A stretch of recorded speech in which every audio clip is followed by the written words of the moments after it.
Hello, hello.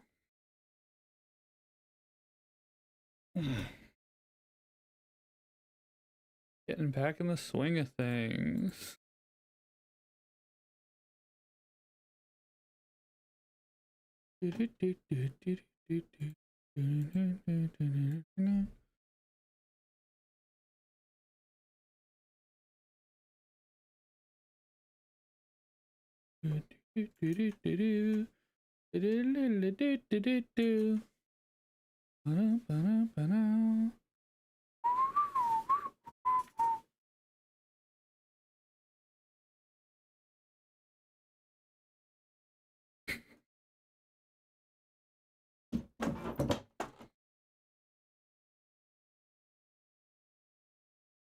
Dun, dun, dun, dun, dun.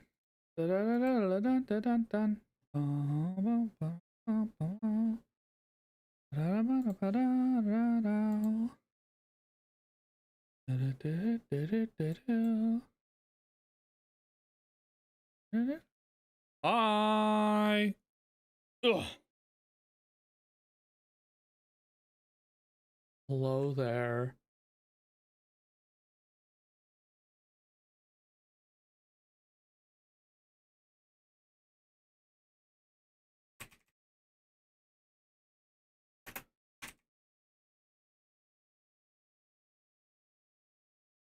And bring a bit.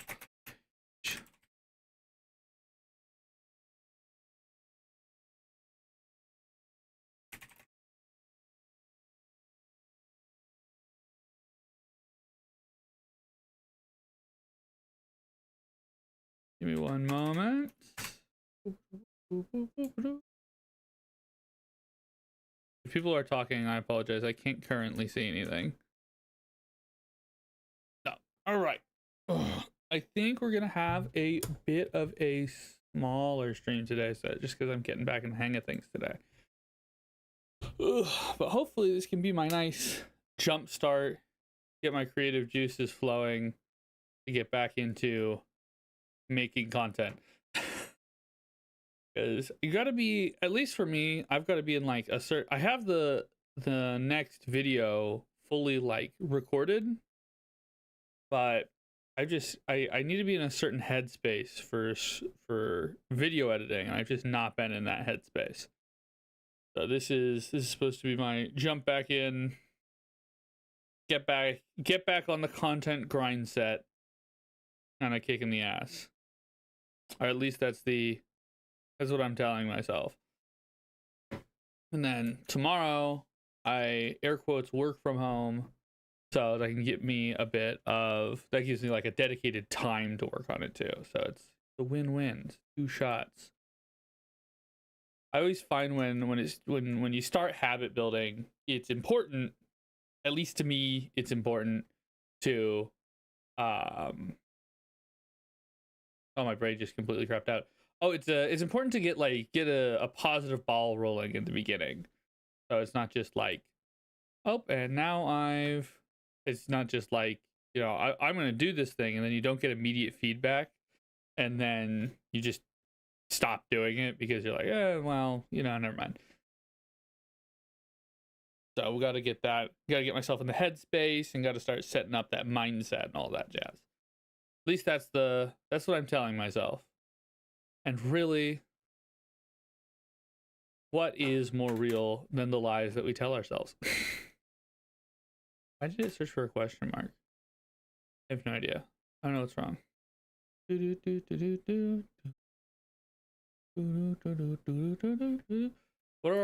we have we gotten any cool spoilers for real sets? What are our we've been spoiling. Oh, dude, I've completely tuned out even for just Marvel. I haven't even looked at any of the cards, and now we're already into the Star Trek, and I've missed all the cards that have spiked because they're big and amazing or something like that, and I'm just mad chilling, I can't do this over and over and over again. I can't update all of my decks every single time. It's just too much. It's too much constant churn. So what I've decided to do is every 3 sets, which I think as a cadence is like much easier to do, much better to support. I think that that's something I can like stick to and do, you know? That's at least my plan. At least the mindset, the Sigma grind set, as they say. I love talking to myself in the void. It's my favorite pastime. But let's look at, what if we see from The Hobbit? Did we do Hobbit previews today? What is Hobbit versus Hobbit Eternals? What? Oh, these are the commander decks. Okay. So these are the, oh, these are like the commander reprints. This is Arcane Signet? Yeah, it's Arcane Signet. So this is like the reprints, fun, Arcane Signet, Hobbit, all that jazz. Got it. It is a cute little Tom Bombadil. I like him. I like him. A very original One Ring art. And we've got all the Star Trek stuff. Dude, do we like Benedict Cumbersnatch? Everyone, our favorite, my favorite terrible Tumblr joke from 10 years ago. He's here, and he's here to queer bait us about Captain Kirk. Not really in that movie, but you know, the joke stands. God, this really is a set that exists now, isn't it? Yo, we got more double triggering. Thank God. We've got one for life gain now because we didn't have enough double triggers. We needed more. We needed more of this effect. I'm so happy. Why? Play the top card, lands and creatures for 6. This just, why? Our 4-mana cards that do the same thing and better. I don't know. So many cards that I can't be bothered. I did see, where's this? This one. I saw this one. This one's funny. I'm appreciative of the edge, the city at the end. I purely like this on the basis that someone else is catching someone else to fairies protectioning, which you will do almost never, but I do think it's funny. I do think it's a really funny thing to do if you can manage to pull it off. Massive if there. Also, hilarious solution to this problem that they created for themselves. Yeah, we know we were gonna half and half the Shocklands, so we're just gonna print the Shocklands again and again forever. Infinite Shockland reprint. So do you know what? Based. $5 Shocklands. Let's go. Bam. These are so pretty though. My partner hates the border on these. And like, I understand, but the art is just so pretty. And I need them for the CDH deck. They are textless. And the whole goal of the deck is to have no words that anyone can read on it. So we gotta get the textless shot. I think I only have 2 Shocklands. How many Shocklands do we have? Why did I do profile not decks? Because I'm stupid and I can click on all the wrong buttons. Where is our CDH deck? Where's you guys behind the curtain here? Into all the things that we brew and we look at what CDH, what Shocklands do I still even use? I need a Stomping Grounds, a Temple Garden, and I think for safety sec I should get a Blood Trip because I believe that's the other one that I go like on and off on, is whether or not that Blood Tripped. Maybe it would be Overgrown Tomb as the off and on. I don't know. I think it's Blood Trip that I go off and on, and I'm not the best at building like really optimized mana bases like this, so I always forget what I chose. But yeah, definitely Temple Garden, Stomping Ground. I think it is Blood Trip because these are the easiest to fetch. I just always find myself, oh, it was Blood Trip because I always find myself with my first fetch land, I get a green-white land, so the next one I want a red-black land. So it is Stomping Grounds. That's what it is. That's what's happening. But yeah. So I gotta get 2 of these in their stupidest foil possible. Ugh. We're just mad at chilling right now while we wait for everyone to realize that I'm actually streaming again because I kind of dropped off the face of the earth for a month and a half there. I'm sorry. I'm sorry. I got everything figured out. Just life has been in the way. It's just been life. But we're getting there. We're moving forward. We're moving through it. And I should be back to content. Should be. Knock on wood. We're going to get into it. Ugh.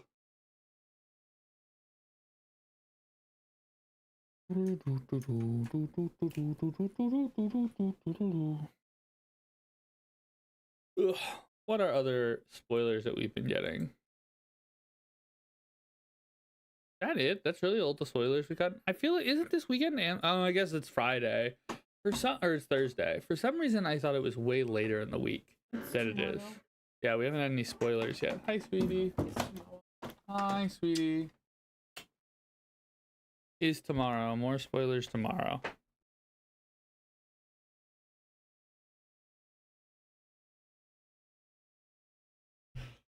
Ugh.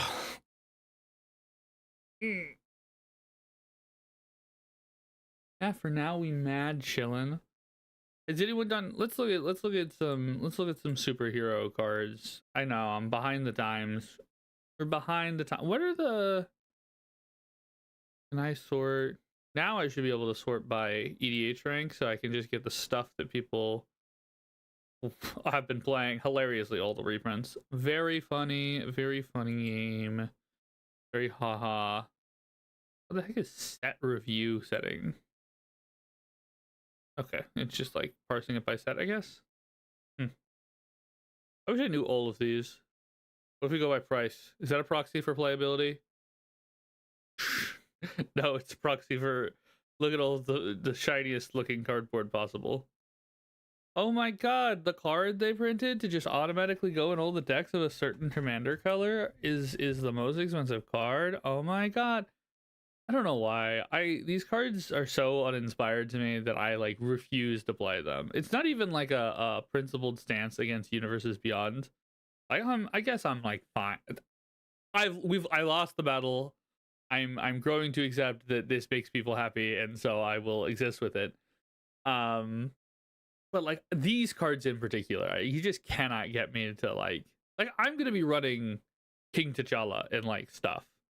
I will run this magic card, but like there's just a part of me that is so just does not run these and does not want to run these and has no desire. It like rebuffs against the idea of running these, and I don't fully know why. I think it's the part of me that gets like really snooty about like design and like that this just feels like such a like generic, such an egregious like we printed a card that you are supposed to run for no with no thought whatsoever.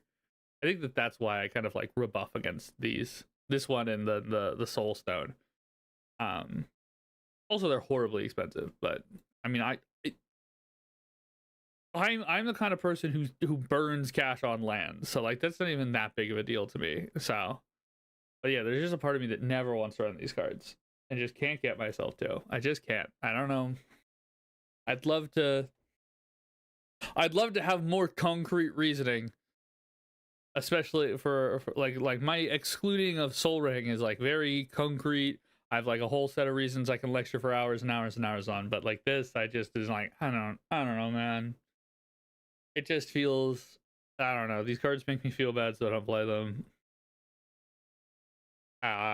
In like a not in a like more than Universes Beyond way, like more than just Universes Beyond. Oh, they did the thing that they with a solid background, so they did for the portraits. I don't know.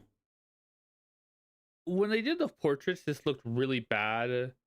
On print or like on online, but this looked better in person. I'd like to see how this looks in person.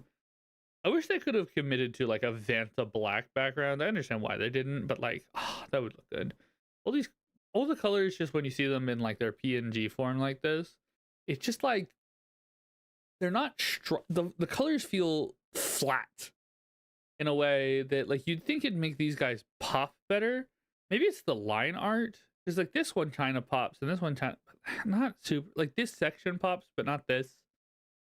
I wish I knew more about art. I did not. I'm not an art person. I did not draw the bird. But something about these just makes it so they don't. The flatness ideally should contrast to really make it so that it draws a lot of attention to these, and to me, it just doesn't for these cards. I don't know. And we got the Squirrel Girl. We got the Squirrel. Guys? We broke Earthcraft. I'm so proud of us. I'm so proud of us. We've broken Earthcraft. We have broken untapped land effects. We've broken squirrel tokens. I can't believe you've done this. This one's cool. I kind of want this. This looks sick. The back side looks less sick. I think I don't like this 3D, but this front side looks sick. This is really stylized. I like this a lot. This looks super nice. I'm assuming that this has these lined up by price, so this isn't gonna look, but I'm assuming this is like one whole front side and it's one whole back side and back side. Okay. I really like stylized art like this, even if this isn't like MTG stylized. I really like stylized stuff like that. This is also really stylized. I like this. These I like. Something about these just a little bit on the background is doing something for me. I don't know. I'm sitting here. I'm trying to examine my bias. Okay. I'm trying. This card is a card I have to run in some stuff now because I just do. What does the Cosmic Cube do? Whenever you attack, look at the top 6 cards of your library. You may cast spells from among them with mana value less than or equal to the greatest power among attacking creatures you control without paying their mana cost. Put the rest of them on the bottom of your library in any order or in a random order. What a mouthful. That seems strong. Yes, that seems probably pretty strong to me. Look at the top 6. Yeah. So it's 5 mana. Whenever you attack, choose your favorite card in the top 6, you get that. Yeah, that's definitely strong. That's definitely a good card. The Xenagos could try something like this. One thing that I've been thinking about recently when it comes to how I cycle update, when it comes to deck updating generally, how I cycle update all of my decks when each new set comes out is, and I wonder how I want to deal with this because it's going to naturally happen, is that the decks will drift newer and newer because I'm always looking at new cards to add, but I'm not necessarily always cutting new cards for new cards. Like sometimes I will cut older cards, either for the sake of experimentation or that's just how it goes. And so it'll kind of drift the deck newer and newer and newer. And I feel like I should build something into my like mental bookkeeping to go back and look at all of the old stuff that the deck either used to have or just like take a refresher through like the halls of magic. Just like give clear out and refresh some of the decks. Maybe something to just fully switch decks in different color pairings every once in a while, and that'll refresh it. But something to churn that underside of the deck a little bit more, instead of just like even if I always cut new cards for new cards, well, that just means that there's like a core of the deck that's never changing, while the rest of the deck is like slowly moving forward and forward and forward and getting more up to date and more tuned. We're just like constantly moving, but the core, there's like a core of the deck that's never changing, and so that's not very dynamic. And so I want to address something in that. I don't entirely know how I want to do that just yet, but I want to eventually do that somehow.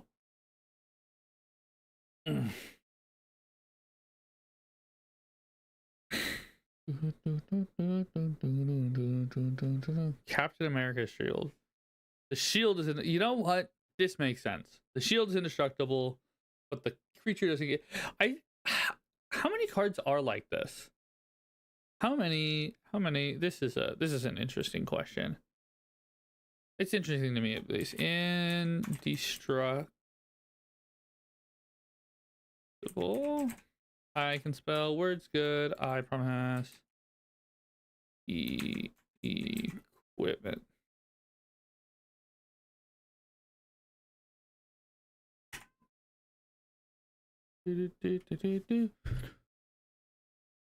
Has indestructible. Has indestructible. So this one has indestructible. Doesn't grant indestructible. Okay, this is not. All right, never mind. I thought it was a lot more cards because I'm familiar with I'm familiar with your game. I'm familiar with this one. I'm familiar with this one. I'm unfamiliar with this one, but I guess there are a couple that just like, yeah, this is. So, okay, they already did, or they did this with everything that's vibranium. Okay, that makes sense. Unstable molecule suit. Sure, but I don't even know how I'll play that.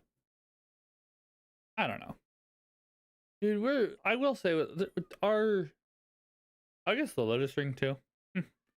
We're really starting to burst at the seams on like so many different kind of overlapping effects that they like regularly make. Hi, Malzor.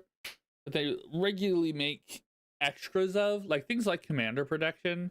You just have so much redundancy on like ways to protect our commanders in any way that you want to protect your commander, and it's just,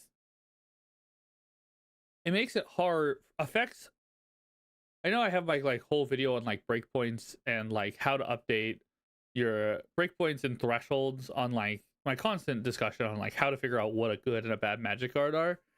And I think that there's just this like, they attack staples so voraciously. Like they just print so many staples, or like so many things that have the same text as what I would previously call staples, or just like redone text in slightly different ways, at slightly different mana costs, that it's really stress testing and probably moving up a lot of those thresholds for me. Like just like there's so many, like, trying to come up with an example here of like something that would, this is like a 4 mana 1 to equip double damage, right, with like some other effect. Is like 4 total mana is usually what I mentally evaluate being like decent to give double strike to a creature on an equipment. Like this isn't double strike, it's double damage, and it's 4 mana, but it also kills a creature, and it's only 1 to equip. And like, it's all these like little things, these like little tweaks that like make these things really hard to like constantly be evaluating and reevaluating. And then I go through all of this effort to update, or like this effect, right? This is a 1,000-year elixir, but it's slightly cheaper, but it also is a creature, but it doesn't untap, but it makes mana, but only for creature spells. And it's like a lot of caveats. It's probably still better than 1,000-year elixir, but does it push out Tyvar? Does it push out like where are lines? And it's like these lines are constantly moving, or like so many. We got Voice of Victory this year with this, and then we have Grand Abolisher, and we got Myrel just the other year, and just like so many of this kind of effect, and it's just like pushing harder and harder and harder on like, this is more of a problem I guess in CEDH, but it just like pushes harder and harder on these like mental evaluations I have of like how good cards are.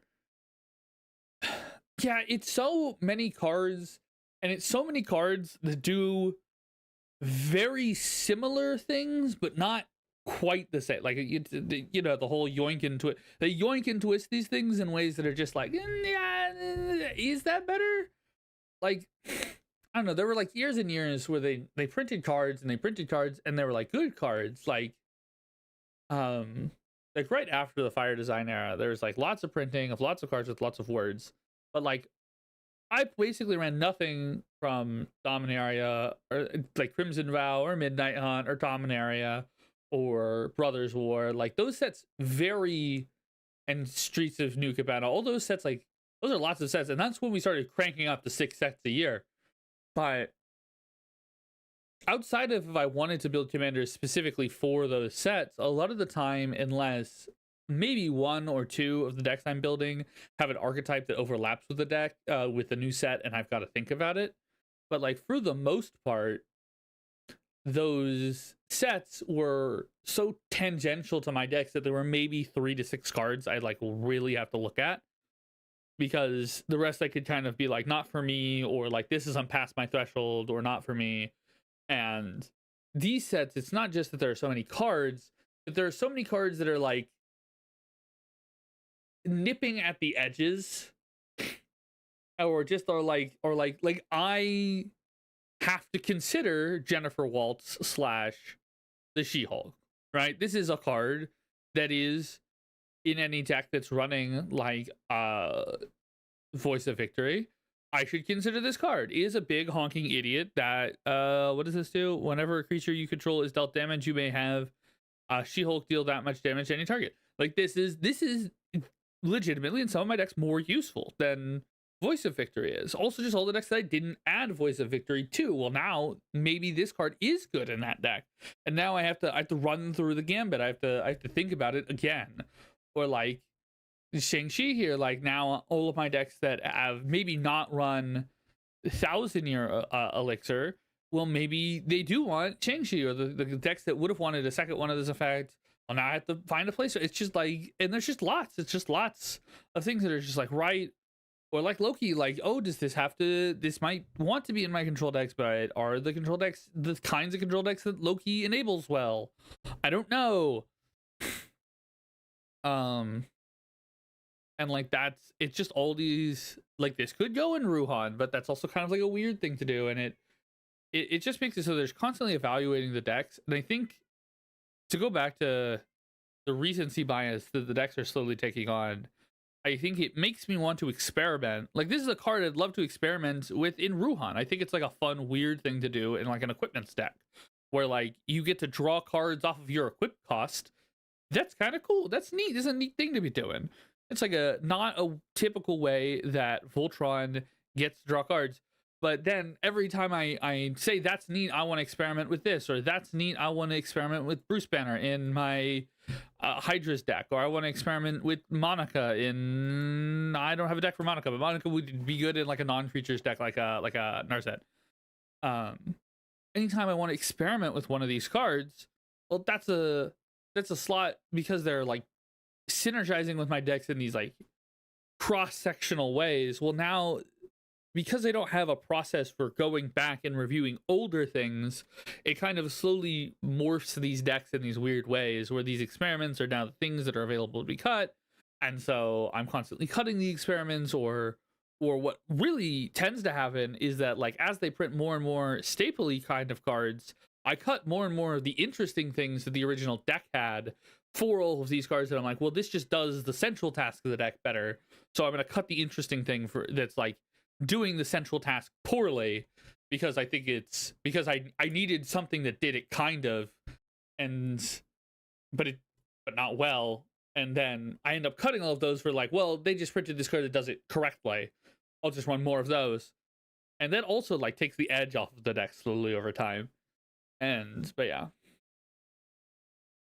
So yeah, each week of testing. Yeah, I have 32 decks, so I have to do these in like, that is, and this is like a me problem, the 32 deck problem of just being all like, I have to be very, I have 32 decks, and I don't know if I've talked about this on the stream before, but so I use Moxfield. I should eventually reach out to Moxfield for sponsorship or something.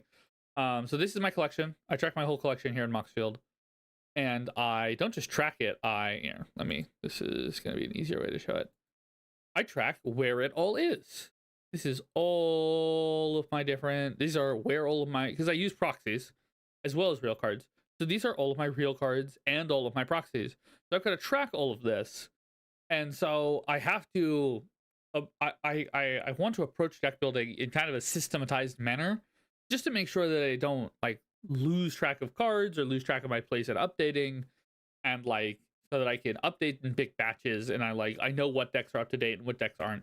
Just like I want to go by like a system, and this makes it just like that, but I need to work into that system something to combat this like slow wear down of all of the things that I love about my own decks as they slowly get consumed by not just necessarily like, obviously printing a shit ton of cards, but I wouldn't call it like just power creep, but it's just like more stuff, just all the stuff that I'm trying and looking at and I'm constantly assaulted with. And sometimes you just need to return back to basics and like return to the central idea of some decks, and I've just not been not set aside time, I guess, to make sure to give myself the ability to go do that, to make sure that those decks are refreshed and have been brought back to why I originally built them, why I originally thought they were fun and cool and neat, and like what the ideal was behind them.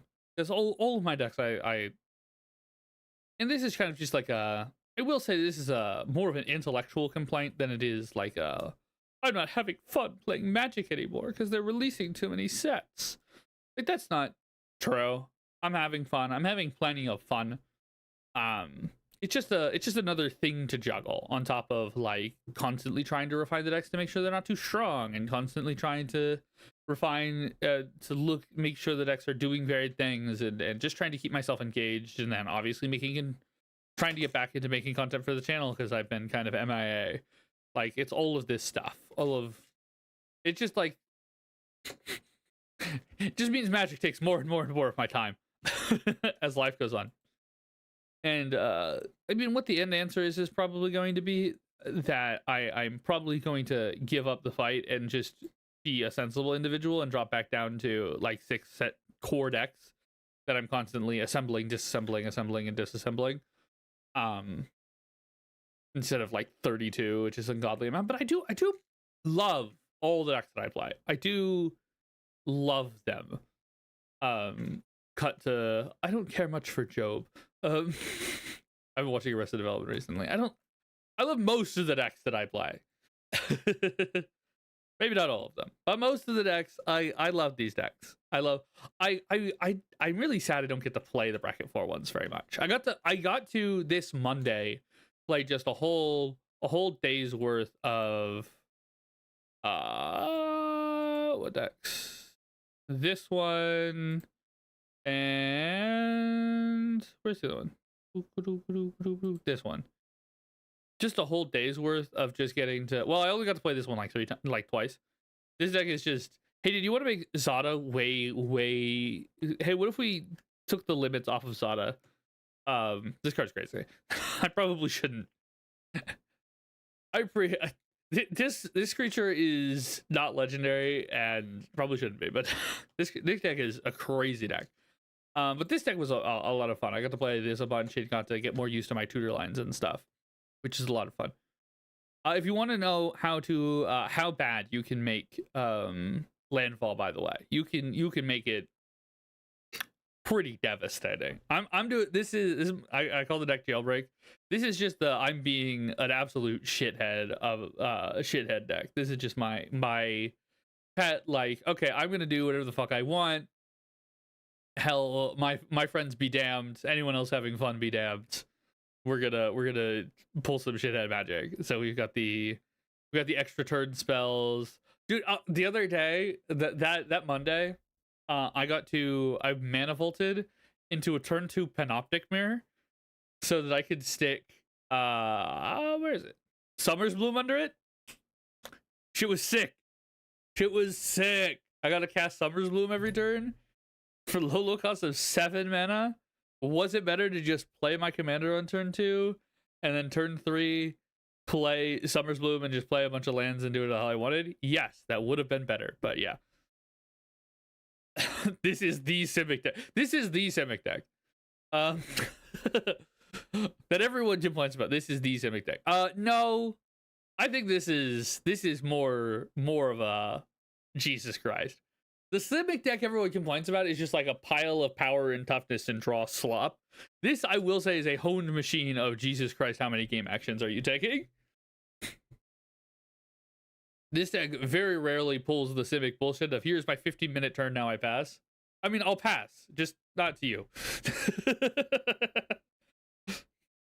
We are doing so many different infinite turn loops. We've got infinite turns off of Panoptic Mirror, as we said. Where's Panoptic Mirror?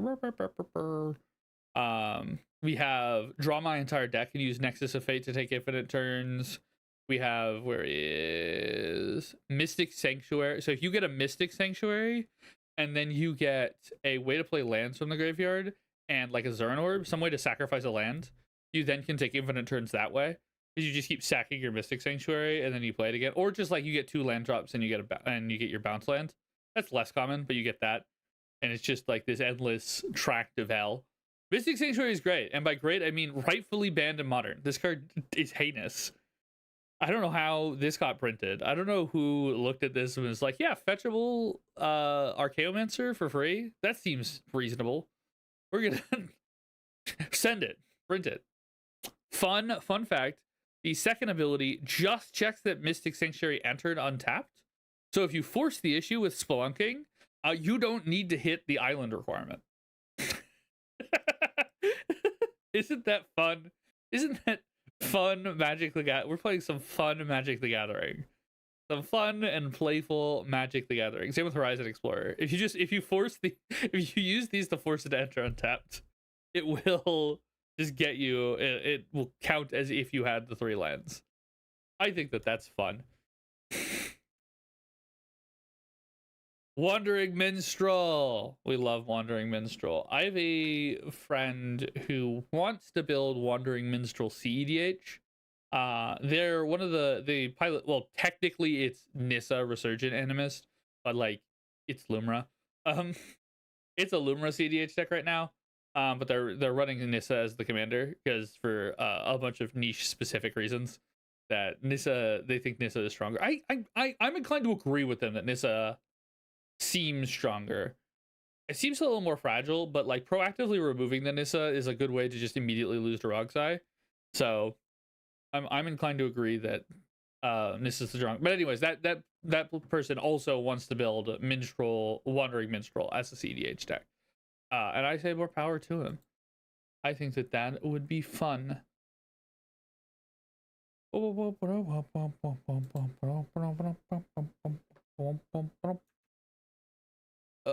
are we waiting on? But yeah, I love the Wandering Minstrel. I love degenerate landfall decks. I am a big fan of degenerate landfall. I think most people build landfall wrong. Though the pattern issue, I can complain that they stole it. The Hobbits they stole it.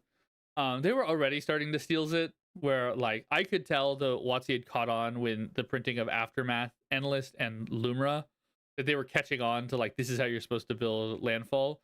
But Hearthhall revealing to the world that the actual way to build landfall is to run a Zerd Orb, sack all your lands, and then cast a splendid reclamation. This has been my spicy tech. My spicy tech for 7 years. Ever since Lord Windgrace came out, this was my spicy tech of like this is the way you're supposed to build landfall. And then they just made it a precon, and now it's just a normal thing to be doing with lands. People, I miss the days when I was a hipster. Damn it! It's not the biggest leap, right? It came from like the idea of like when you're playing landfall, the best thing to do in your landfall deck is play fetch lands. Obviously, we want to play fetch lands because they're always 2 land drops. But what are the problem with fetch lands? Okay, well, since we're playing fetch lands already, want to play fetch lands. We don't just want to play the fetch lands. We want to play as many fetch lands as possible. So obviously, we want to build Crucible Worlds. We want Crucible World effects to go with our fetch lands because not only will that make us be able to always be like playing a fetch land, which gets our double land drops, but also it means that when we don't run into like what is the real death nail of landfall decks, which is that I'm out of land supply. I have no land supply anymore. So your extra land drop effect. This is why like I don't like Cultivator Colossus.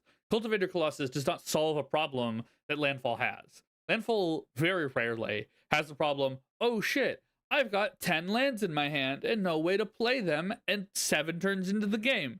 That is not the problem that landfall has. When landfall gets to 7 lands out, the problem is, oh shit, I have no more lands.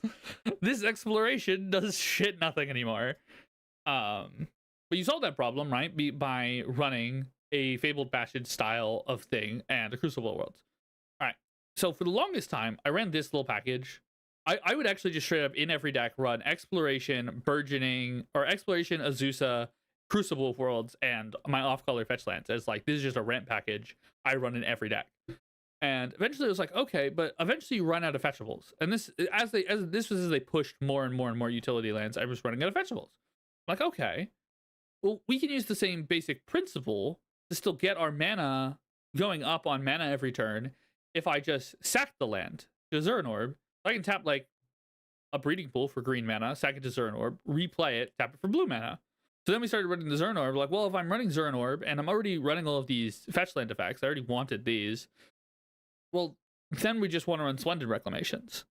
Like I'm already running Amulet of Vigor for my untap effects anyways, because at that time you were running like, you know, Reshape the Earths or just like, you know, like actual real ass ramp spells before we just got 800 willing abilities to cheat them on the battlefield. And that was kind of where all of this was born. That was kind of like the slow ladder of like logic that I built as I built my first landfall deck. Long years and years ago. And it was just always so devastating. Every time I was able to like put this together of just like, all right, and I sack all of my lands and I cast this one Reclamation and I untap all those lands when it's Amulet of Vigor and I get 15 land drops and the game fucking ends. And that was always the strongest thing for all of my land decks to do. And eventually I would just started cutting a lot of these kind of effects. Like if you notice this for extra land drops, we have exploration, burgeoning. I don't think I run a single one above. Oh, I guess AC. AC is above. For a long time, Azusa was like the top end. I guess now we got Ice Tail Explorer because it does fucking everything for you, and AC. But for a long time, Azusa was like the top end, and even then, Fragile. But like, I'm not gonna run a Wayward Swordtooth in here. I'm not gonna run an Oracle of Moldiah. I'm not gonna run Gyurper Orrery. Like these cards are just not worth it because it's less worth it to run those cards than it is to just lean into this part. So that was kind of the like logic that built over time. And then we started getting a ton of which kind of makes me sad. I still run the OG. We're still running the OG, but Lumra and Aftermath Analyst are so far a cut above the others. But like I missed running Mending of Dominaria, man. This card sucks. This card is terrible. I miss it so much. Here, let me where's Mending of Dom. This card is terrible. I love this card. Yeah, it's the Saga. This card sucks. I miss it so much. It's my baby. Or like you could. This is something I only did once or twice because I'm a bad person. I'm not this bad of a person. Dude, Follow Thread. You cast Follow Thread and then you cast Splendid Reclamation. Ooh, buddy. Ooh, buddy. Oh. And then you just keep, and then each way returns to, and then in response to this, you just crack your fetch lands. You just crack your fetch lands again, and you get them back. So you're like using these second two chapters as like ramp 2 each time. It was so good. And by good, I mean aggressively mediocre and a great way to piss everyone off. But I loved it. This is the kind of shit that gets the blood pumping. This is what I love about Magic the Gathering. Bad things that piss people off, but they make me feel so smart for putting them together.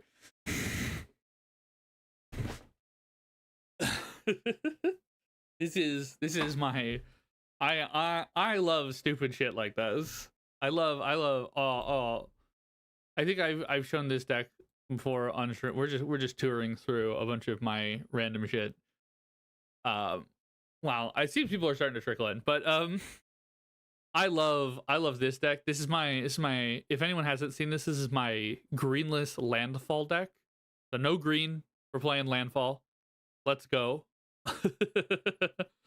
And the best card in this deck, where is it? Oh, Second Sunrise. Oh, do you know how good it is to this is so good. You cast like a Hugh the Entwood, no one can read this.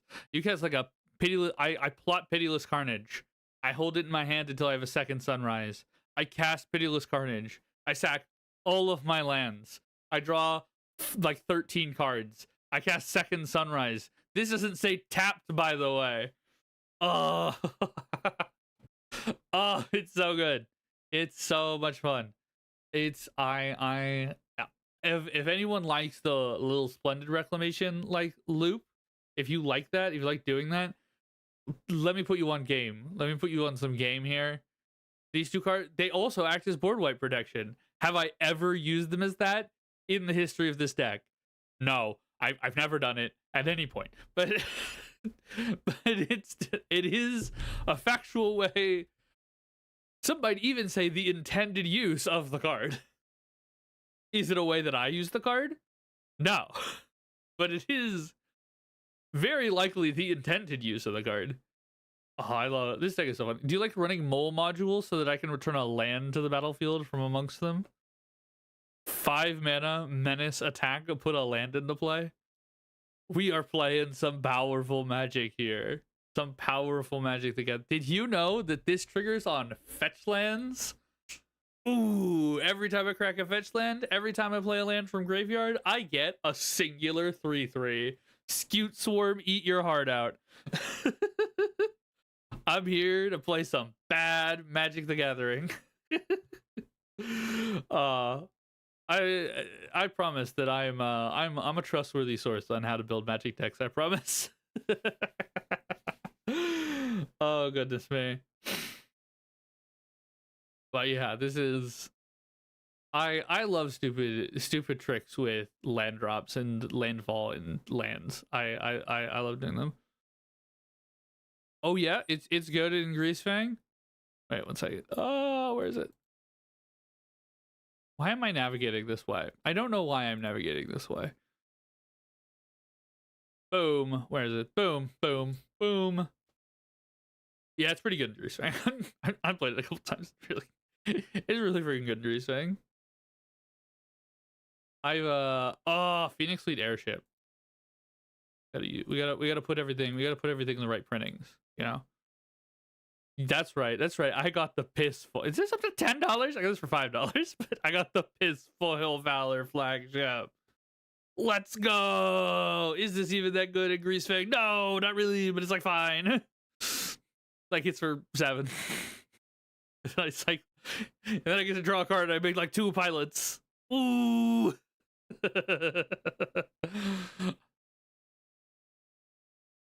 Crazy vehicles in Marvel. I said, so I did my last deck update with Teenage Mutant Ninja Turtles, and we'll do my next deck update with Reality Fracture. I'll probably do it right before I come to MagicCon Atlanta. Is likely when I will do my next deck update.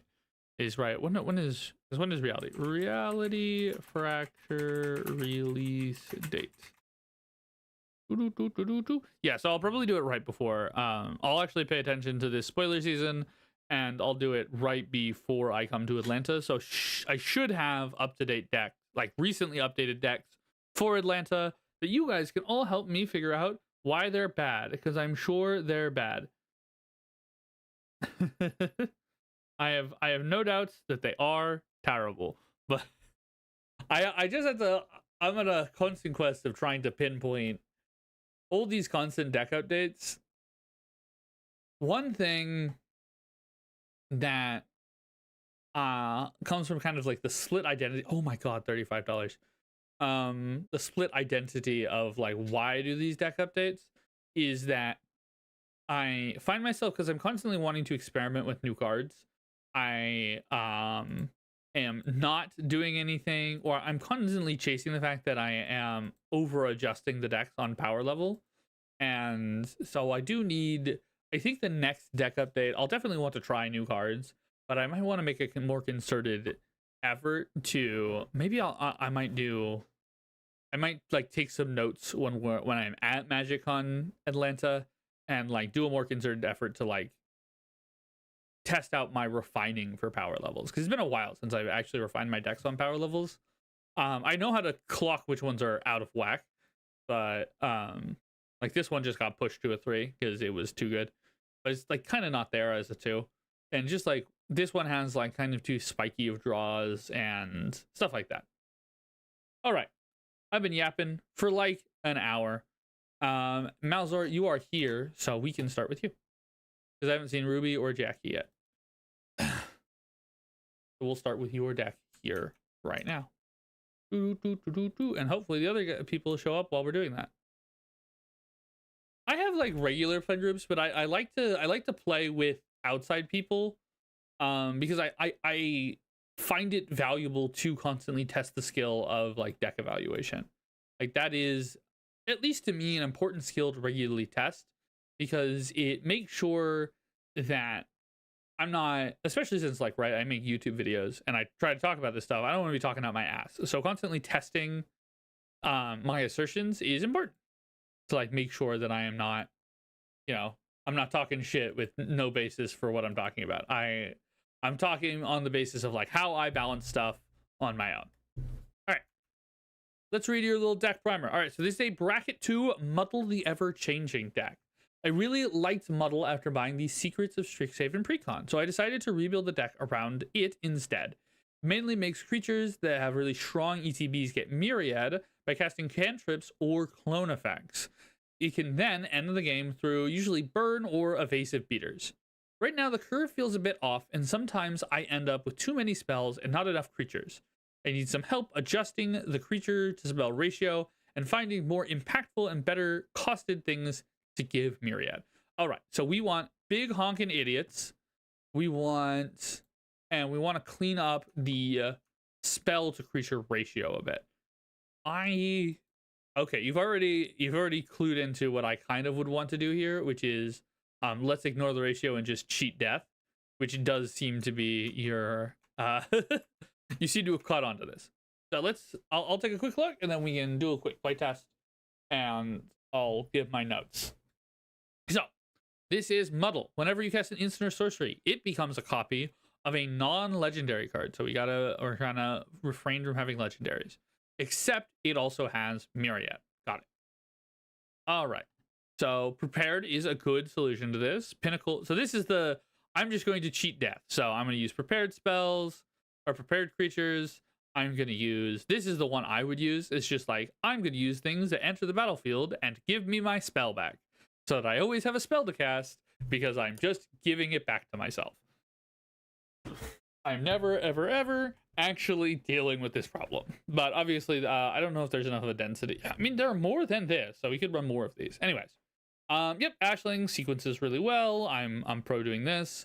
Oh dear God. Create a token that is a copy. It gains haste for 5 mana.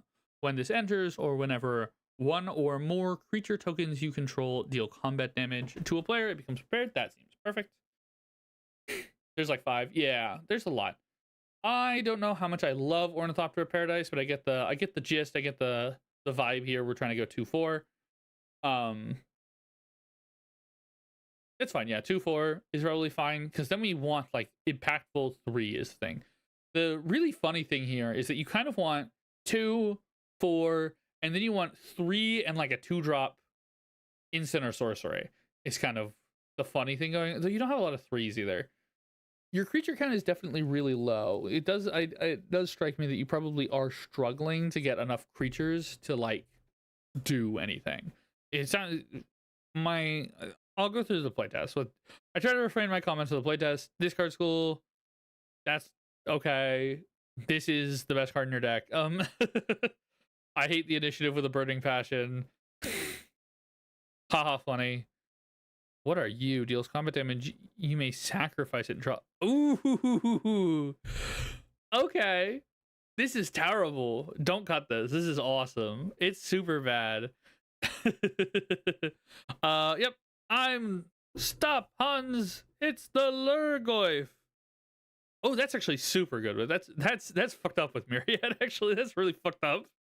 Because they all trigger. That's gross. You're doing gross shit right there. Alliance, whenever a creature enters the battlefield under your control, create a treasure. This is the first or second time this ability has resolved this turn. Otherwise, you may pay X. If you do, deal X damage. Okay, it's like fine. Essentially, you make what? This says Myriad, you make 6. I think that's pretty good. 6 treasures. Notably, Myriad stacks. So cards that already have Myriad, like the Gold Triad Dragon, is also going to be good. That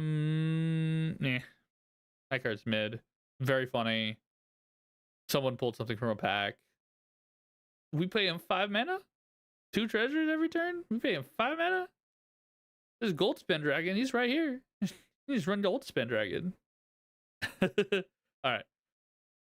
Sizzling Soloist is a pack. Oh, okay, because you play. I played trombone in like middle school. I hated it. I was a pianist for a while. Whenever this deals 1 damage hit, this card's weird and fun. I like this. Vestige is cool. Rivermark is fine. Yeah, you do need some more impactful high level hits. Okay, lower down here we have. Hell yeah, man. Okay, we want slip through. I get the idea behind the slip through space effects. Okay, I laughed, but what you're missing, by the way, is called slip through space. Deficit. Yep. Sure. Yep. We are on the tech. He knows, chat. He knows the truth. Yeah, these are all good. This is kind of generically what I would expect this deck to have. Yeah, I want some bigger things. Okay, well, I've got ideas for bigger things. Yeah, so we're really leaning it on the like, I want 2-drop, I want commander. So then, and then I want to play 4 or 3-drop and 1 mana spell, and then after that I want to play copy spells. I think that's a fine sequence of events. We'll see how it pans out and then we're at 38 lands. Is probably fine for this. Okay, let me try. Oh. Not entirely what we want, but not entirely not what we want. I think this is... I don't have any card draw here in this hand is my primary worry, so I'm going to ask for another hand again.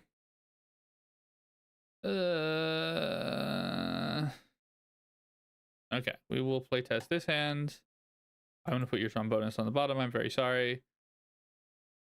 All right, draw. I'm going to play this. Tap land.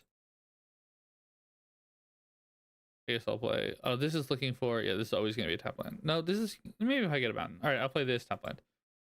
Untap. 2. I'm going to play this. All right, next turn.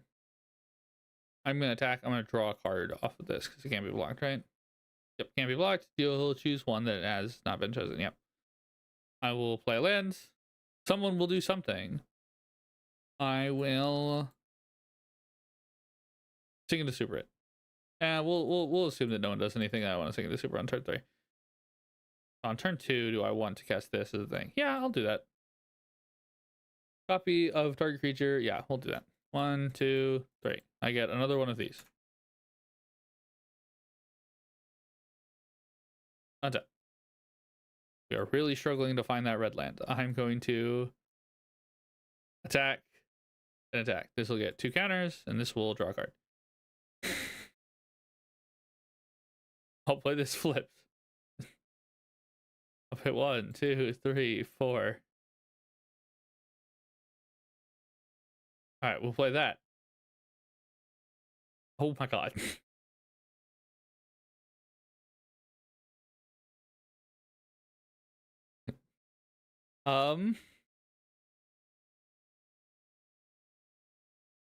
Attack with these. Both of these are going to become Stitching Drakes. And then I'm going to sack this Stitching Drake to draw 3 cards. I have found red mana. I'm going to play this, then I'm going to play my red land. Okay, so these are both Stitching Drakes. Does it still have its last ability? No, okay, so this is now just permanently a Stitching Drake. This is a Stitching Drake with 2 counters on it, and this is just a normal Stitching Drake. All right, we have gotten to doing something. Turn 6. We struggled a bit on lands. It's fine. Nothing's wrong here. I don't know what you're talking about. I'm going to pay 1, 2. Oh, we'll play like this. To play this Ashling Rekindled. We'll even tap like this. I'm going to discard this Shadow Rift card and draw. I'm going to then crack this. Go get, I'm assuming, a Steam Vents. Steam. Yep, we got the Steam Vents. 1, 2, 3, 4, 5, 6. I'm going to cast this Symposium. Nope, I'm not. Create a token that is a copy of target creature you control. Yep, so we're going to cast Symposium. I'm going to make a copy of my Drake thing. I have 1 more extra Drake. And this will be a Drake. Then I will attack 4 damage. I will sack 2 of my Drakes and draw 1, 2, 3, 4, 5, 6 cards. And then we will discard to hand size. I will eat. Yeah, so. Okay. So I have all the control in the world. So this is cool. But I have nothing to do. So we need big creatures and big spells. I agree with you. So let's get some big creatures and big spells in here. Let's get... we're just going to get one of the cards that I just like to have as a big payoff for creatures. I know this is not super synergistic with the deck. We might end up cutting it. But this is Ovika. Say hi to Ovika. This card says, if I cast enough fucking spells, you die. You die real good. You end up real dead. Very dead. Is it Life of the Party is the one that I'm thinking of? Attacks you get X or X the number of creatures you control. No, it's not this one. So let's look at how do I want to go about this? I do want you to play this card. Surge to Victory. Look, a big spell. A big spell that says the game is over and my opponents die real good. All right, let's look at big honk-ass creatures. So we're going to say creature. I want it to say enter, and I want it to cost at least 5 mana, greater than 5 mana, and I want to go by EDH rec order. Woo, woo, woo, woo. What did I do? What did I upset?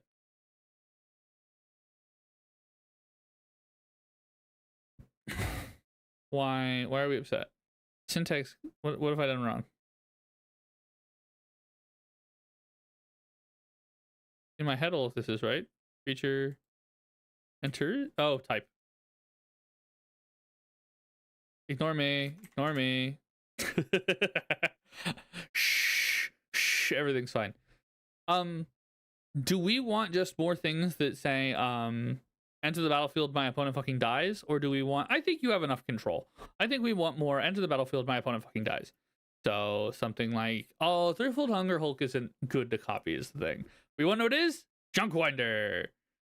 Nice blockers, idiot. Nice blocking. Nice permanents you got there, friend. Would be a shame if I took them from you. Same here. Would you like copy effects? Would you like copy effects? I actually don't know how great this is going to be. You can always choose your lands, so this always makes 2 lands. We love the classic Inferno Titan. This is kind of neat, but always has the struggle of like not quite always having something in your graveyard. But Kalat, oh no, it's non-legendary. What else?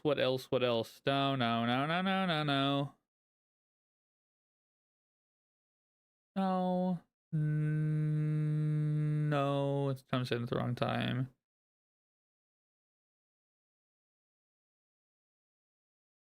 None of these.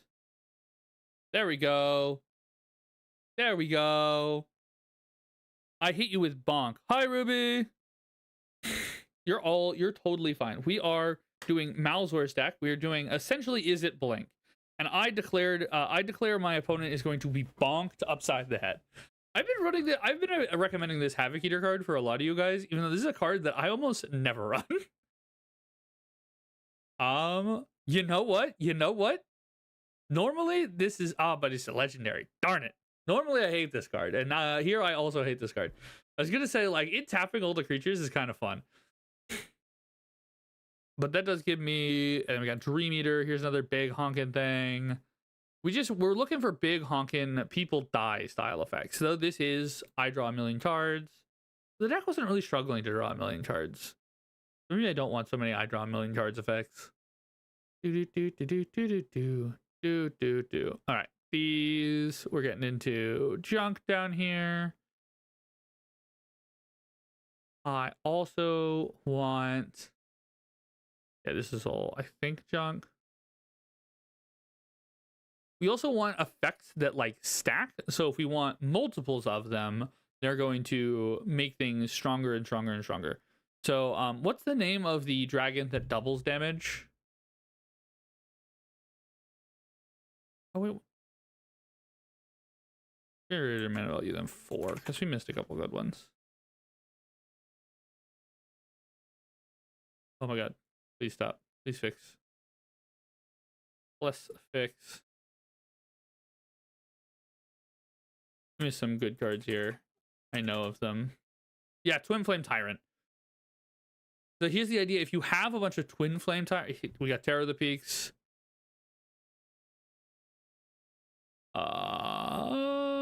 Scourge. If you like that dragon, oh no, this is legendary. Gosh darn it. Scourge of Falcus. Aton Soldier. Aton Soldier is cool. So this is another thing, is like cards that have Myriad like having Myriad. Does that make sense? You get more and more. You get Myriad on Myriad on Myriad on Myriad. But yeah, it's Twin Flame Tyrant, because if you have, like, let's say we have 3 Twin Flame Tyrants, we double and double and double, and then we do 8 times damage, and our opponent instantaneously dies. Our opponent spontaneously combusts. And they cry little tears, and we laugh at them hysterically. All right, I think I have found enough. So let's get those. Let's get creatures with Myriad. Let's look at, I know that there's a couple good options for that.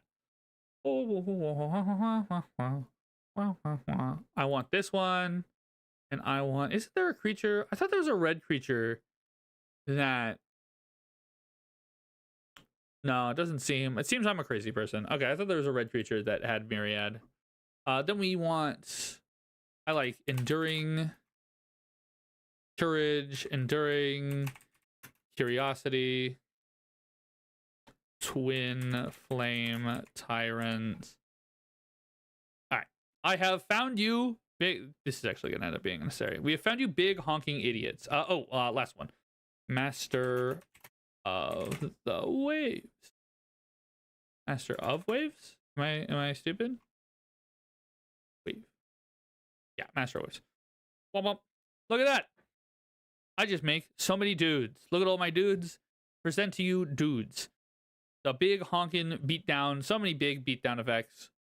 We're gonna lean into this kind of dragon idea. So we've got a lot of dragon. I think your spell count is actually kind of fine. I was almost flooded on spells. I like having one big meaty spell. Big meaty claws. Big meaty spell in Surge to Victory. Big meaty spell in Full Throttle. I like these like big honkin' spells. We're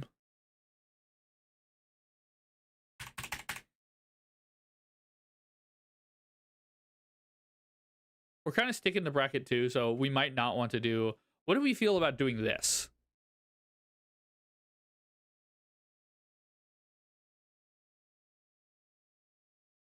I get a myriad copy of Port Razor. I have many combats.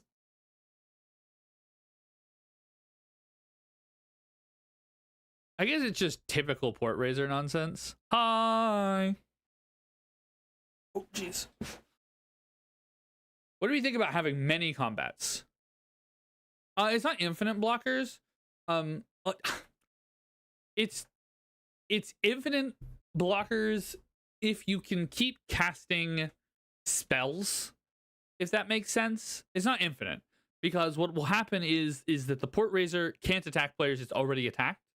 So even if you're a myriad copy of Port Razor, you can't keep attacking old. You'll run out of players to hit. Does that make sense? What does Chancellor of the Forge do again? Boom! Big meaty claws. Them having case kind of sucks, but it doesn't do anything. But he's big. Enters the battlefield. You get X goblins with haste, where X is the number of creatures you control. I have twice as many creatures. Look at all these creatures. Next turn, buddy. Boy, howdy, are you gonna die? I'm gonna kill you so good next turn. And then you get board wiped. But we're playing in bracket 2. We're fine with it, and then I get board wiped being a sentence that gets uttered and we just cry. I have truly shit fucked your curve is now the problem. And none of these are in that line of... So one thing that I saw there is that I also wanted some... I've added 20 cards to the deck. Don't mind me. It's probably fine. I want also little creatures that say enter, draw, creature. And value. I also just want like little dudes who enter the battlefield and draw a card. Ooh. When it enters, if you control another card named Fairy Miscreant, this is probably not good, but I do like that. I like that idea. But just like a fear of missing out. Oh, now this is infinite combats, right? No, it's not infinite combats. This is good though. We love fear of missing out here on my channel.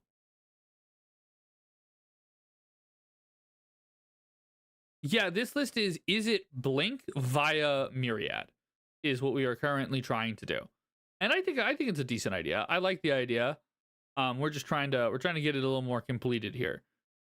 But I want these 3 mana I just enter and I draw a card effects. Do I have more of these?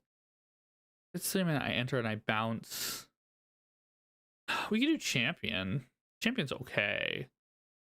You know what? Backwards, but works. And I think that those are good.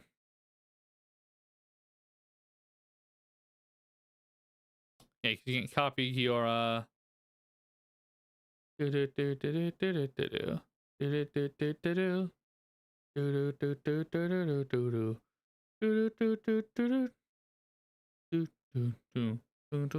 right. And that gives us also some like cleanup on the curve side of things. Would backup work? Like Mirror Master. We could do Mirror Master. My main thing is that Mirror Master is very... Mirror Master is going to be very siloed into doing his own thing. Because we don't have other ways to give counters. So mirror style master, it also just like triggers at like a funky time for backup, right? Because you're gonna resolve the myriad trigger, which means we've already attacked, which means him backing up it's still spreading tokens, spreading counters, so you still get more copying. It's not the worst thing to be doing. I kind of like it. The more I think about it, the more it grows on me. I'm down. I'm down with the master. I'm gonna kill this. I think that this is gonna be good to make sure that you always win combat. Too tricksy. So now we're gonna get to the I cut things. We don't cut this, right? I've been informed. This is load bearing. Oh, we want to just a professional face breaker.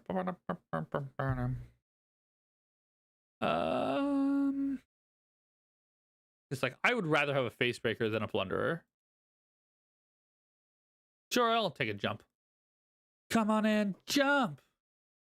You might as well jump. Go ahead and jump.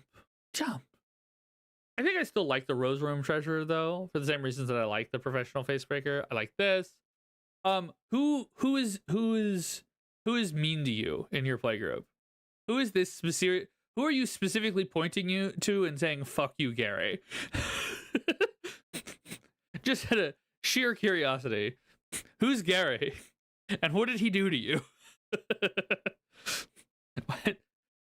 We're not gonna do this because we're in bracket 2, and I think you desire to have friends, and that's not a very "you're gonna have friends anymore" kind of card. Tree meter's probably like aggressively fine.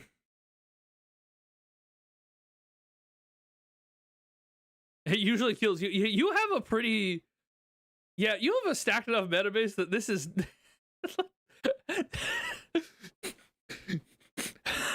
that's a call an ambulance.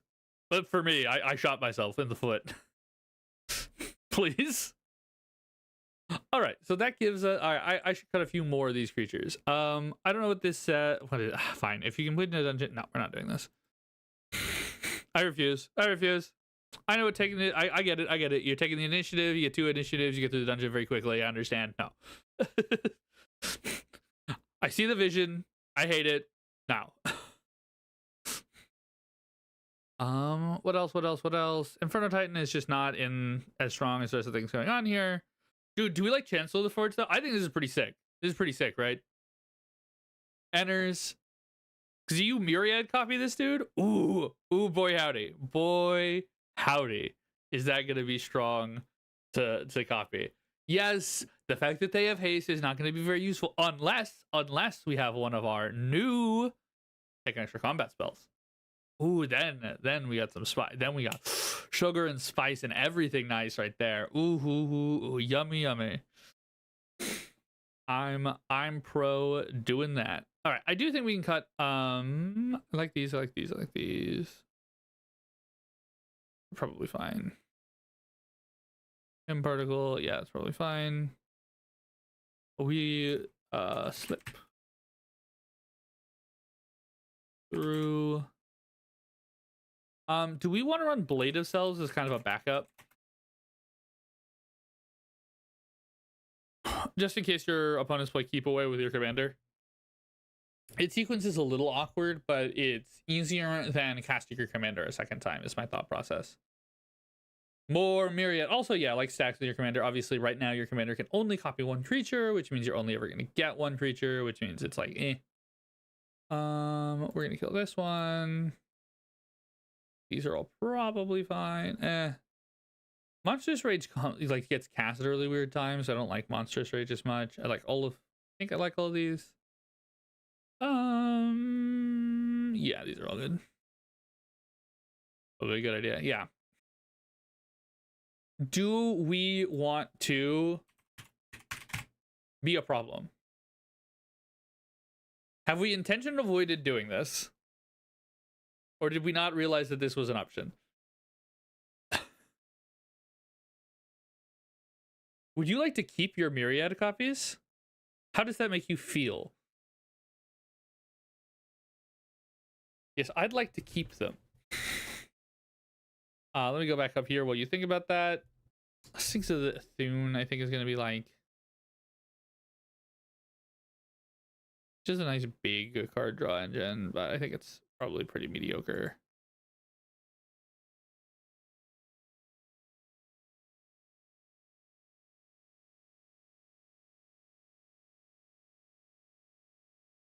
Yeah, this is, yeah, if it's already a copy, yeah, is the Myriad copyable text?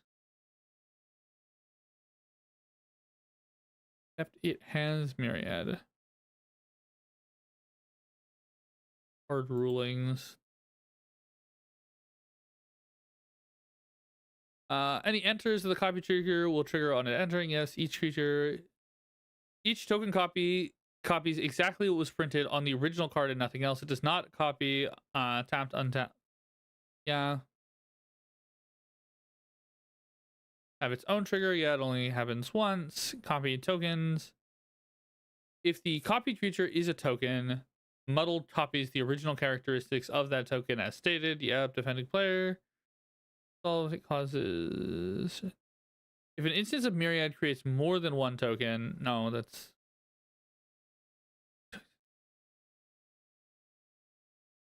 it's illegal if the copied token is copying something.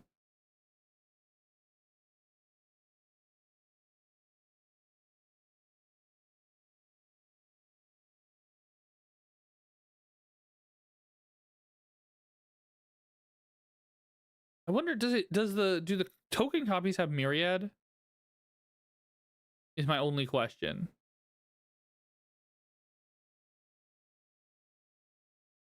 I think they have Myriad.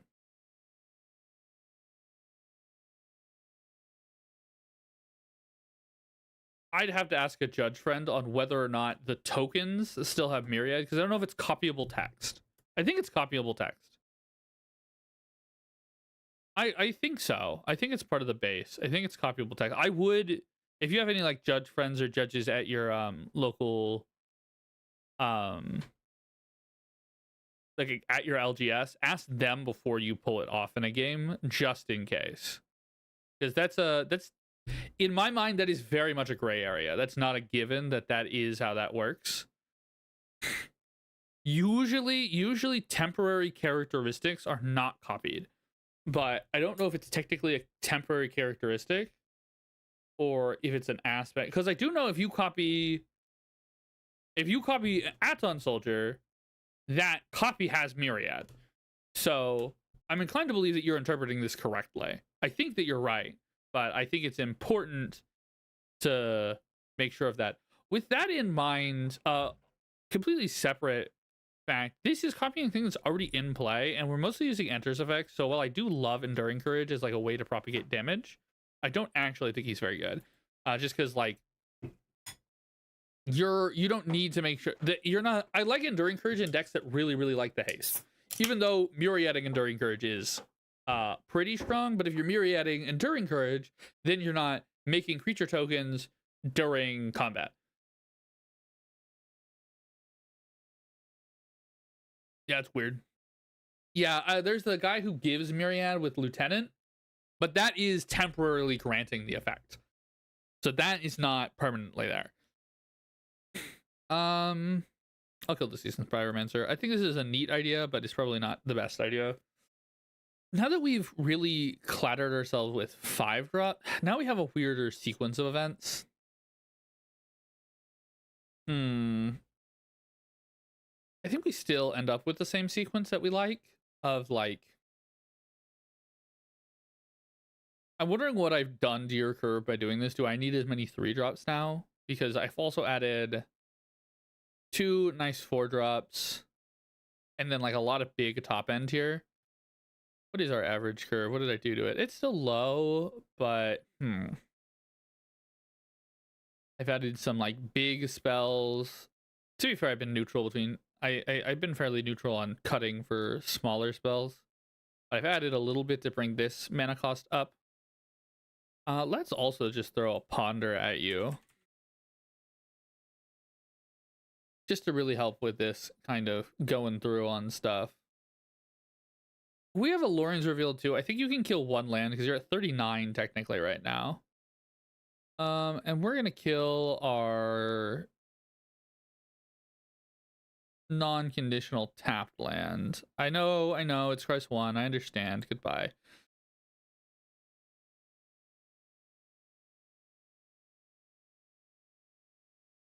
Actually, we can have the yeah, but I think we can kill 1 of those lands because we are running the... We're technically at 39 because you have the Lorian's Revealed. Lorian's Revealed is also a land. So we're a touch high.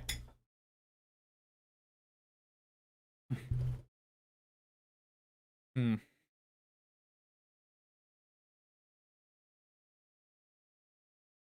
right. Now, is it okay if I'm pushing this into bracket 3? Because something in my head, things like something like Twin Flame Tyrant is, to me at least, bracket 3 behavior. Because this is just like, I play Twin Flame Tyrant, I attack, you die, you all die immediately because you have the first Twin Flame Tyrant, and then you double for each copy, so that goes 4, 8, 16 times damage. 3 times 16 is 48. Okay, so we're... Yeah, I'll kill the Twin Flame Tyrant on that basis. It is... I never thought about it. I just thought about it now. That is a 2-card... That is a 2-card the entire table dies combo.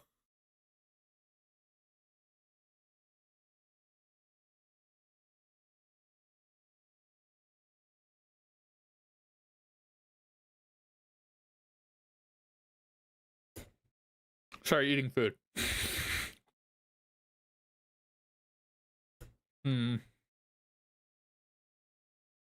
Circumenter's funny, but I think I'm getting too cute. I like this. Don't get me wrong. This is a bastard play. But I'm pro it. I'm pro you doing this to people. Meritus Ideation is probably fine. This makes my commander attacking really, really reasonably strong. You know what, on that basis of like, let's remove the extra combat stuff of the basis of just like, these are the cards that just say, yo, everybody dies right now.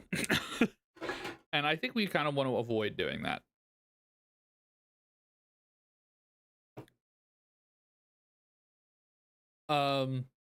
What do we ever come to a conclusion? What's your what is your feel? You like the Sundial of the Infinite, right? This was a positive. We think this is cool and neat and a fun thing to be doing. This is, I will say, like very common Myriad tech. All right, cool. Because it also pairs super nicely with these kind of effects. If you want to power up the deck, adding the Twin Flame Tyrant and the extra combats will like make this deck go from like, ooh, this is pretty good, to like, oh my god. We'll leave in 1 extra combat in the form of this fear of missing out. Because like this is still like early fixing. It's like a fine thing to copy. It's like, it's still like fun and weird and cool. What else? All right, 9 more cuts. I kind of like us being at 32 creatures. I think that's a decent count. Is it a decent count? We probably can cut a couple more. Free. Just trying to figure out if I do want to cut any creatures, what would they be? I like Junk Winder in combat.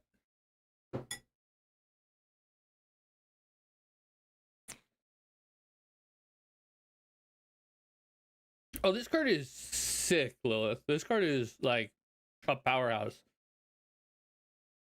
The discard and draw is like also very nice. It makes setting up the Delirium not that hard at all. I've been pleasantly surprised by how easy the Delirium can be on this card. Never cut that. We're not allowed to cut that. I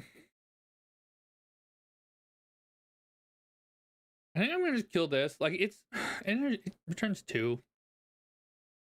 Now let's dedicate our top end to like people are dying.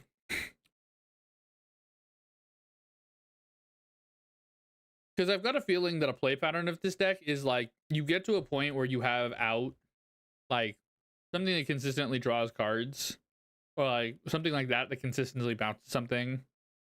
Because you had a couple of the consistent like bouncing something, and then you have just like all of this fuck ass removal in your hands, and then we just kind of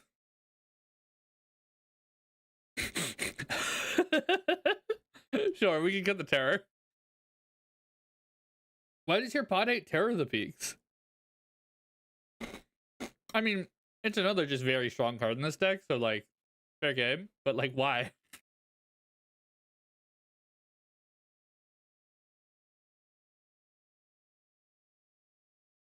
It's just a strange card to me to have such a strong opinion about. Miram PTSD. You know what? Fair point. Fair enough. Fair enough. Dude, Miram is such a fuck. I thought it was so cool when Miram came out. I was all like, oh, I'm going to build it as clones. I'm so interesting. I'm going to be off the beaten. No, I'm not interesting. Everyone else figured that out too. You ain't special, bro. You ain't special. You ain't nothing. Sit down, little bro. Sit down. You ain't nothing.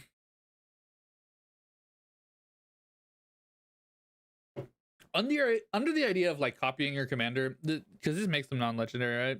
It just becomes a target. I don't think Irena's Kiss's Violence Duplication is ever useful. Right? Yeah, because this up to 1, I guess you could choose 0 and then you'd have 2 of your commander. Because then you'd have to like cast again. I just don't. I don't know. I don't like the Irena's Vial Duplication as like, I think it's your least good copy spell. Plus, I've added a new way to make your commander non-legendary. Why does this remove the legendary tag on the card? That's between Wizard of the Coast and God, but it sure does do that. For no fucking reason that I can discern. It's crazy. That is so crazy that card is just like, yeah, and no... I do know why. They wrote about it. They're like, oh, well, there's so many legendary creatures in this set, and we want to make sure the cards work. So we made it so that every single card in this set, and we need to run 800 copy effects because we don't have original ideas anymore. Not fair. They have original ideas. It's just like, dude, it's this removing legendaries, like, because it makes the legend and it makes the myriad work a little better. It's just like, oh my god, it's egregious from like a, oh my god, this thing is powerful perspective. You know, like I can see every individual logical step they took to make the card like that, and I look back and I'm all like, one of these should have been too much.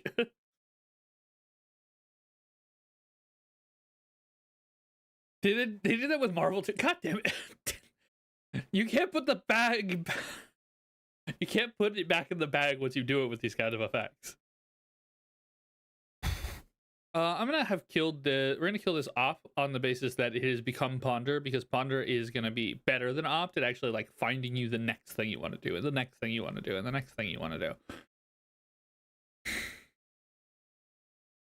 I do really like Surge. I was like, this is the exact card I was thinking about when we were going through this deck. But now that I think about it, creatures, you don't have your myriad copies, and like we got a couple ways to make tokens, but like I did add like a couple new ways to add tokens to the battlefield. So like if you have either of these out, then that card is good. But those are only 2 cards in the deck. So like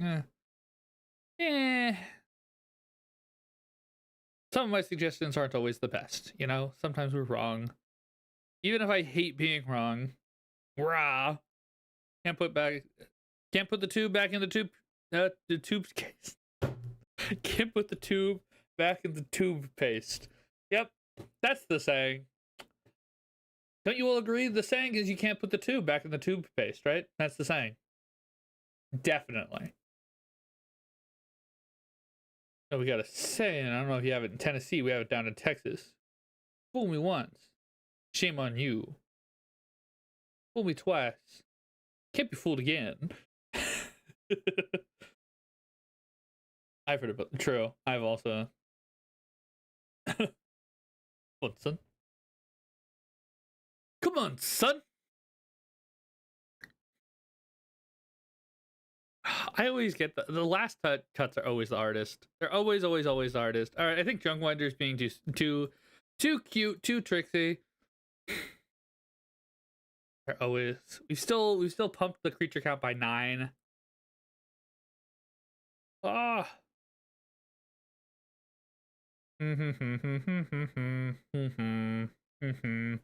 Bum bum bum bum bum bum bum. Oh, the doo-dah day.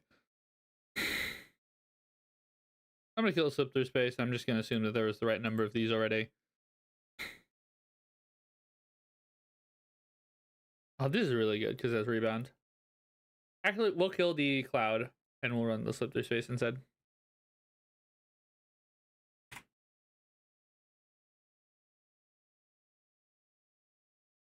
And one more cut. Oh my god. It's so hard. Everything's so hard. Everything's so perfect. Oh, I also forgot to ever drop the actual link to the deck in the chat because I'm stupid. Here at the very end, if people want to look at the deck, so they can help with it, instead of just staring at my screen.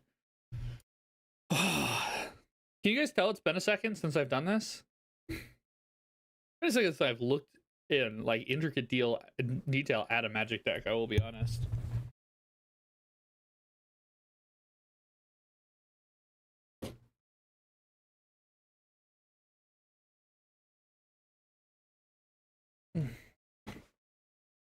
Alright, I'm gonna kill the fear of missing out on the basis that we're cutting all the extra combat effects.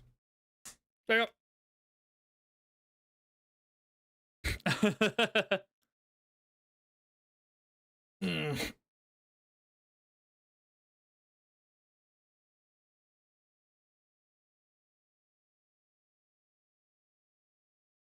Saddle Myriad?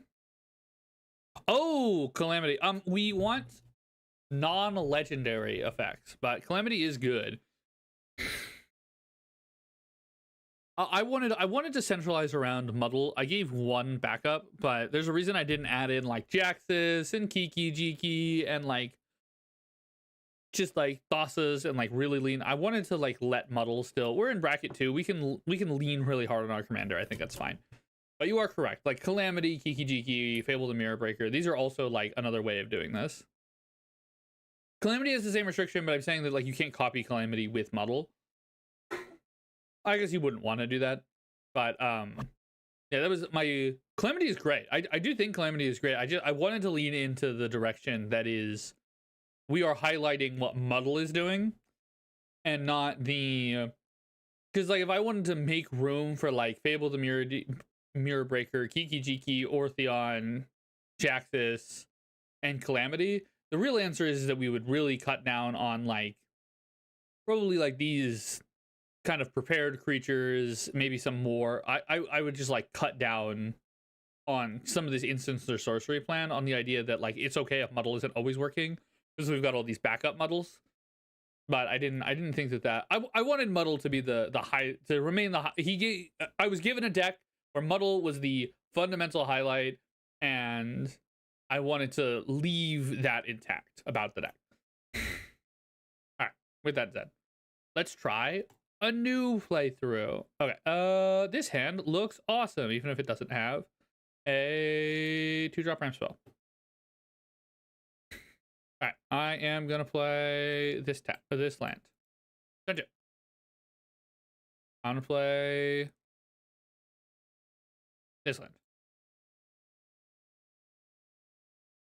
Turn 3. Dude, my favorite part of Commander. I'm gonna do nothing for 4 turns, then cast my Commander. I'm gonna go to discard step. I will discard this crackling counterpart. Events. I play my Commander as my very first spell of the game.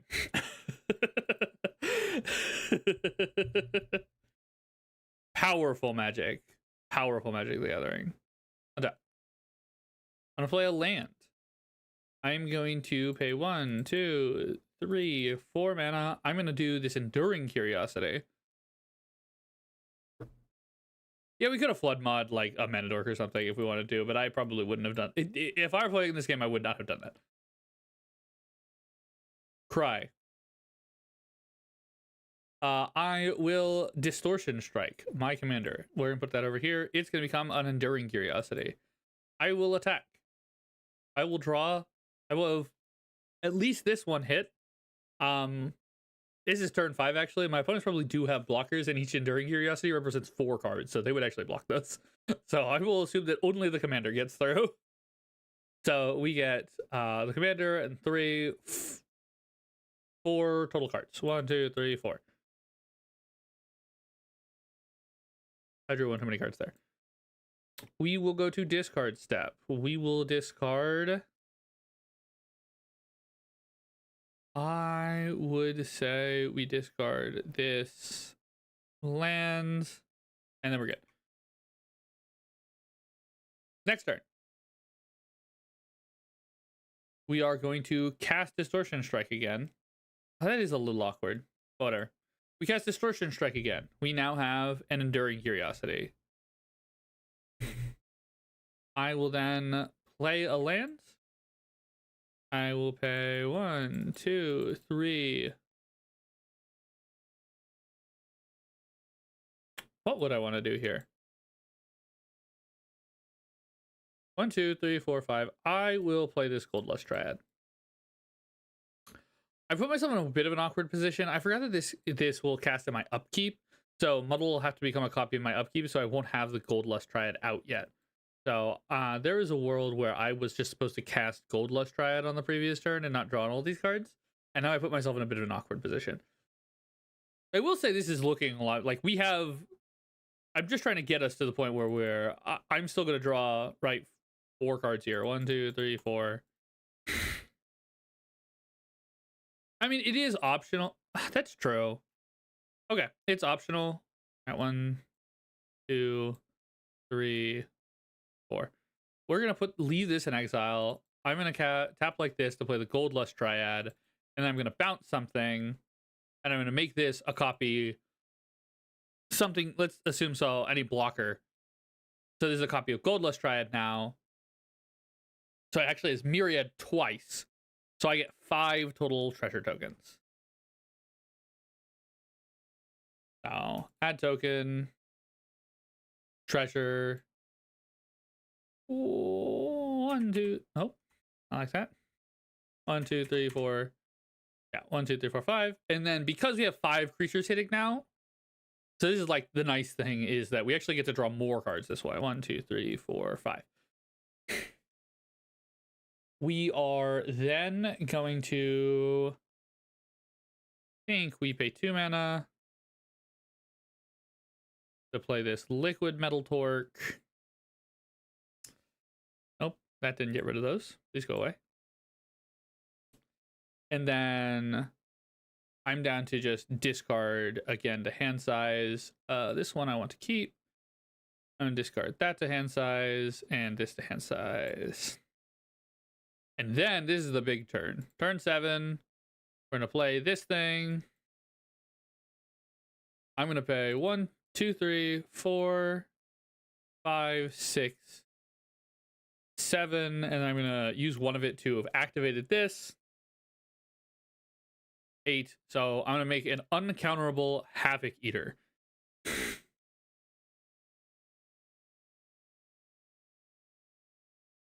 And then we want to, or do we want to do an uncountable Havoc Eater, or we could do, yeah, we'll do the uncounterable Havoc Eater to start here. And I will cast, I'll pay 1 mana, a Ponder. 1, 2, 3. I would like to keep this, then this, and I'll draw that. And then this becomes a Havoc Eater. And I bonk people upside the head for a kajillion damage. And the next turn, I get the Mirror Suite Style Master. This is much better. This is much better on, like, I am presenting people die levels of damage. I've kept the full hand this whole time. It was not the best curve out. But I think that's just from the hand that I kept. But yeah, how does this feel, Malzor? Does this feel like it's a little bit better on that, like, on that thing that you're concerned about like, okay, now I'm in turn 7, I have my commander, I have my mana, I have something to do. Something that says, my opponent dies now.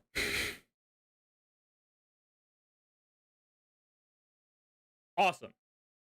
Glad to hear it. My opponent actually proceeds. As always, last cut is up to you, friendo. I believe in you. I'm sure it'll be good. Ruby, are you still here? It was Ruby, right? That sounded off earlier. There it is. Hell yeah. All right, we can do you next. And we'll see if Jackie ends up popping in. If not, we will do this one without them. Ugh. And then we'll do, this is just going to be a nice quick short stream. Because I'm getting in the vibe of things again. And also I fell off the pace of the planet for a bit. So understandable. And not be planning around, since I've canceled the past few streams, it is understandable that people did not clear their schedules to make sure they were available for this one. As what happens when you do not stream regularly or often. Such is my punishment. Ugh. Your punishment, you have been punished for your inconsistencies. Okay. Let me duplicate. Get the duplicate in here. And pin. Oh, pinned. Yes? Did it pin? OBS, please let me see the bottom. Thank you. We got lots of tags. Tags on tags. Oh, but didn't... Oh, we lost the tag. Did I mess it up? Did I mess up how I copied? Am I stupid? Did I do a stupid?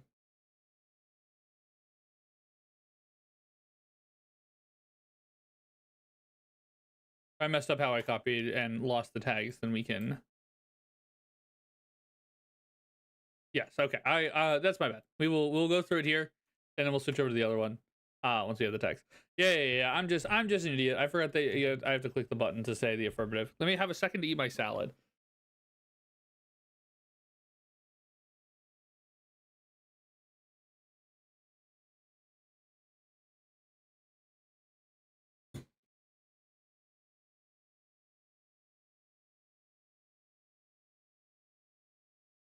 Oh yeah, cold chicken and soggy lettuce, my favorite.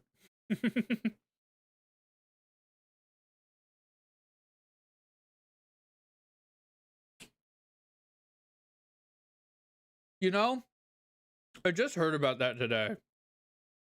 It's probably fine. I got it from, I'm in Texas. It's more localized to California. I got it from Costco. So hopefully it's fine. Fingers crossed. What am I kidding? I'm a straight dude. I'm just gonna muscle through. I have regular diarrhea and I just assume that it's fine, you know?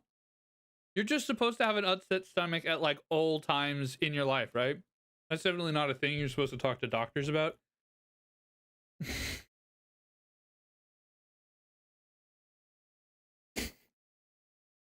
No, it's fine. Who is it? Who is the comic who has that bit? I think it's like Josh Johnson, or it might be Taylor Tomlinson. The middle fight for their life in the bathroom for 30 minutes, and then come out. That was fine. There is nothing wrong with me. All right, let's read through our primers.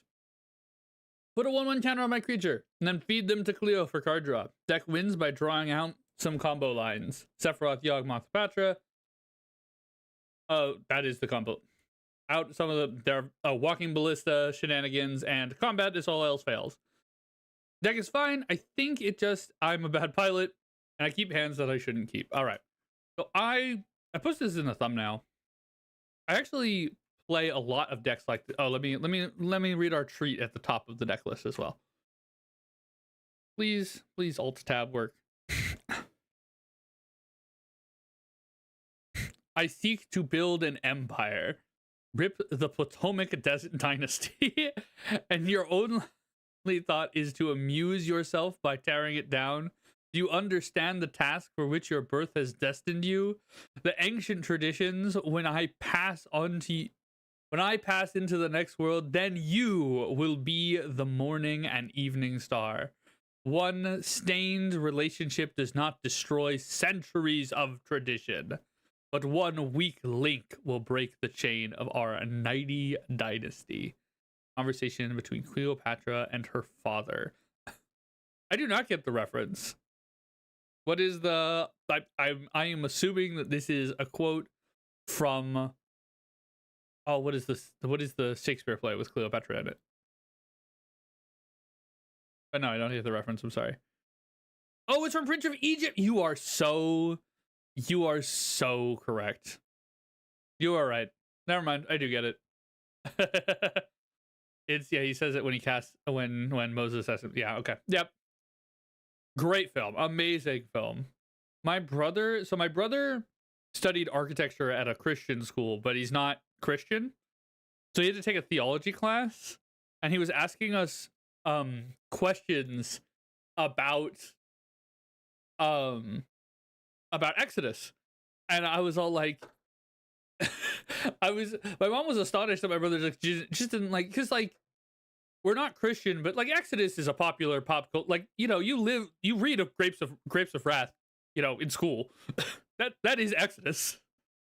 But so I made my brother sit down and watch Prince of Egypt with me as his prep for his theology course. But yeah, it was just very funny.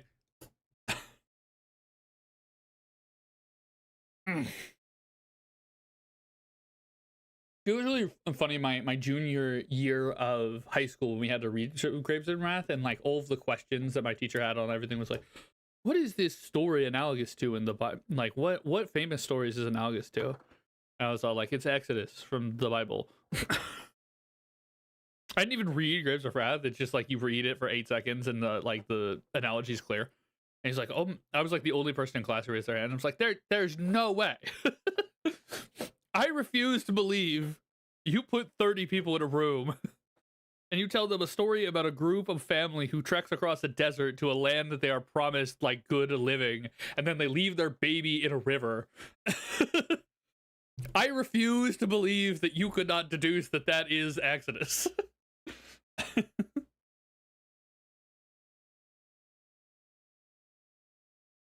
I choose to believe that it is a combination of not paying attention in the class and not wanting to speak up, because like it's like I have not spoken up to answer questions that I know in many a classroom, and my general thought process is that more people are doing that than people who are not thinking about it. Like, don't get me wrong, I'm sure there are people who are people in that room who are call themselves Christians and still did not make the connection out of a lack of actual religious faith or like thinking about it. But I also think that there is a large percent of the room that didn't answer the question because they didn't care to do so, because no one does in a classroom. Like, we gotta be understandable with our fellow human being. Most of us are anxious and lazy. And that's not like malicious. It's just kind of like, you know, I have not answered questions in classes because I don't feel like it, and I am sure that I am not. Every person you interact with has the same level of interiority that you do, is like a good thing you should always, one, kind of bricks your brain, but it's also something you should like, is like a fundamental truth about life. Everyone you interact with in your entire life, not just like your friends, but like the random people on the street, have just as many secrets and as much that they keep to themselves and make all the same kind of rationalizations and decisions and compromises that you've made throughout your entire life. They have made their own set of all of those. Which is like weird to think about. Like every person, even the people you like, just glance on the side of your view. Like that's not an NPC. They have their whole entire existence. And it's easier just to like believe that, like you can intellectually tell yourself that, but like entertaining that on a macro scale is so like fundamentally difficult that it is better to just be like, nah, he's out of my peripheral vision. He de-rendered. He de-rendered. He's gone. He doesn't exist anymore. He started existing as soon as I perceived him, and he stopped existing as soon as I stopped perceiving him. Like that is just a much easier way to chunk reality. But yeah. All right, let's actually get into your deck list. now that we've discussed the existential dread of interacting with other individuals, the art of seduction. These are sacrifice effects. All right. Once we get through this, I'll show you what my version of this deck is. Underdeveloped my object permanence. True. Nothing exists if I'm not acting. Life is a simulation after all. All right, anyway, so these are our various sack outlets. We have... I generally don't like to group one off, like one card sack outlets next to engines, but I understand the instinct to do so. Just because like it leads to like a false impression that like natural order that you have 16 sack outlets, but you don't have 16 sack outlets because like this is a one-off. This is like paying mana. This is once a turn. This is after like 800. This is once a turn. This is once a turn. Like there's a world. This has to pay like a lot of mana to do it, and also you're not using this as a sacrifice effect really. Using this as like a kill effect, but yeah. Yeah, mine's a partner deck. All right, we'll look at lesbians in the woods in a minute. And I'll show you a way to build these decks that I think is fun. But all right, this is still like a healthy, unlimited. When it comes to unlimited sack outlets, you have 1, 2, 3, 4 unlimited sack outlets that are free, and then you have 2 one-offs, 2 that cost mana, 2 once per turns, or not 1, 2, 3, 4, 5, 6 once per turns. Okay, 7 once per turn. So mostly once per turn. Not a lot of. This is less an aristocrat stack and more of like an I sack 1 creature a turn effect, which to be fair is in line with your description. Delighted. All right, our Celtic bodyguards, and these are our protection effects. Protection, I guess. Sure. Enter removal. Sure. Yes. I mean, this is kind of like a weird thing where you're dividing. You're kind of. We have a lot of different things that are going on here, but yeah, these are vaguely protection. This is protection. This is protecting you. This is protecting your creatures. This is protecting your creature, kind of. I don't know what this is doing, but I guess it's like rebuying stuff from the graveyard is why it's here. Donations to Alexandria. These are all of our ways to make 1/1 counters. These are all our ways to make 1/1 counters. We have several even. I actually am not in love with Bristly Bill, but like, you know, if sky's the limit on our budget / we have a printer, I'm totally down. I love Grakma. There's our Rayhan. We love our girl. Do we have Rayhan number 2? We do not have Rayhan number 2. We'll look at that in a minute. One thing to, and we have 1 Arwen. We have the other. Okay, we just have Arwen. You could also run Bloodsport Thrinics is like another Arwen, which is very strong for reasons I'll talk about later. And these are also just card draw. I don't know how to say that word. I'm not gonna try. I'm gonna offend someone. I'm assuming there's Agatha Soul. No. Let me specify. My assumption, my questioning of Agatha Soul Culture is not why is it in the deck. It is why is it in this tag. I have a graveyard-based 1/1 activated abilities-centric 1/1 counters deck. Yeah, I'm assuming you have an Agatha Soul Cauldron. That was not a contention or problem. Oh, they also have Mad and Profane. Okay. Terra Sender, Bogart. All right, these are our removal effects. Again, like, why is Agatha Soul Cauldron in removal? Just because, like, we have creatures with removal? Why is this in? All right, I misunderstand it. Why are these here? Have we just mistagged these? Because these don't kill anything. This kills stuff, right? Yeah, this kills stuff. These kill stuff. Oh, sure. These all kill stuff. I'm confused on these. 38 lands, nice and healthy. Here's our ramp. Yeah, we really want to focus on. I think you've done a good job of focusing on like 1 to. Actually, your commander is 4, right? 3 is kind of weird when you have a 4-mana commander, but your commander also doesn't like necessarily super want to just like come down immediately. She put 1/1 counters on stuff. She just put 1/1 counters on stuff, so putting her down immediately is not like the worst choice. But I think this is fine. I think you're doing fine. 21 ramp spells. Most of these are like enabler stuff. These are like ways to generate shit loads of mana. Yeah, I'm done with these. Return from Syria. Yep. Siskinite Mines. This is card draw. We have 11 card draw effects on top of our very good card draw commander. My only worry is that you don't have stuff that'll go that is just like, dude, I'm in a bad state of things. I just need something to get me an extra card every time. I can use like Glissa. Nah, this is fine. I'm being overly critical. This is a solid amount of card draw, especially when you have a card draw commander. Testing poisons on condemned prisoners. Is this our like? I guess these are our extra ways to deal damage. So like he gets bigger. Proliferate. Got it. Proliferate. Obviously, infect, fling effect, drain effect. Got it. All right. And then Xenocal. And these are all our tutors. Got it. All right.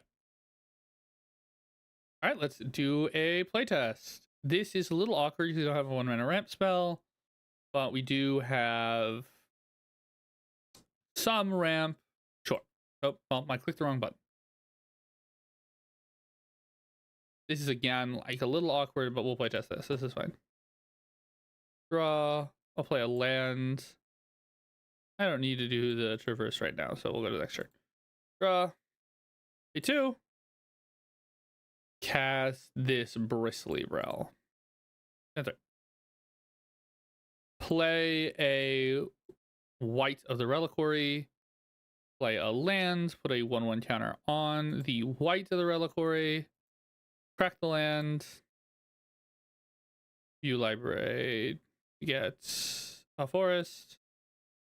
I'm assuming I don't have any special fancy ass forests. And I'll get a counter on Bristly Pill as well. This is 1/1 for each creature in graveyard. Got it. And I haven't played any creatures into my graveyard. On tap. Okay. Good game. I think I have game here. No, I don't have any creatures that reanimate, do I?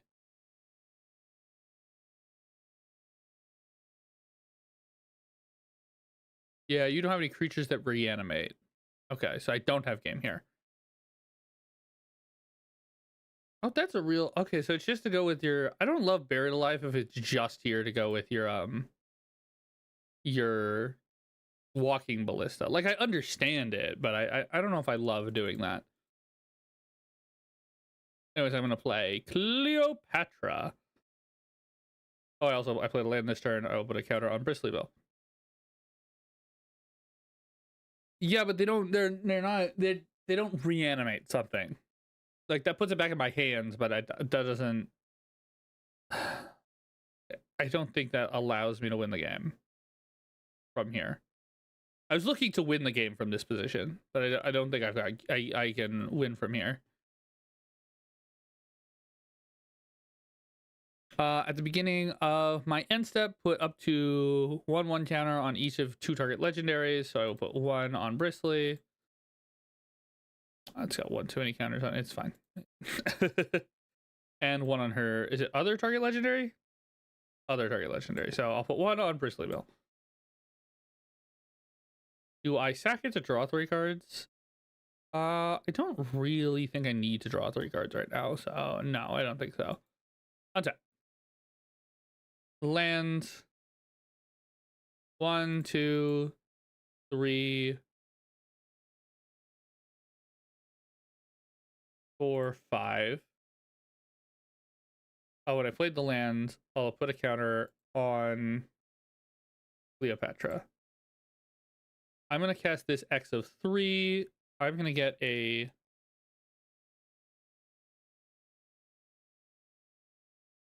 think I actually just want Selvala, Heart of the Wilds. Untap. Then I'll go to combat. I'll put a counter on Bristly Bill and a counter on Selvala. Untap. All right, now we can go buck wild. I'm going to pay 1, 2, 3, 4, 5 mana. I'm going to play a Mezarek. This doesn't give trample. This gives trample. Okay, cool. I'm going to play this land. I'm going to put a counter on Bristly Bill. I'm going to crack this land. I'm going to put a counter on everything.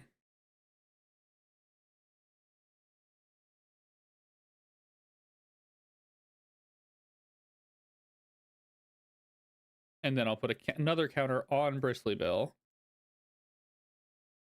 Do I have a... I don't know what it's called. Shoot.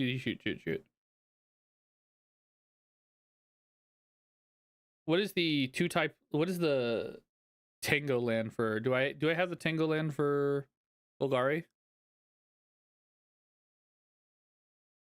I have an Overgrown Tomb. Is the only 2-color land I have... Oh, is that for real? Oh, we for wheel.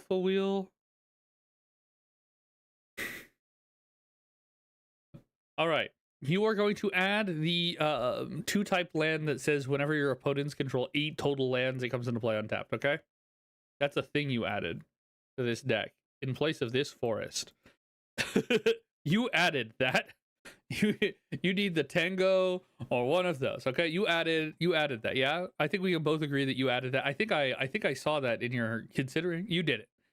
I believe in you. You did it.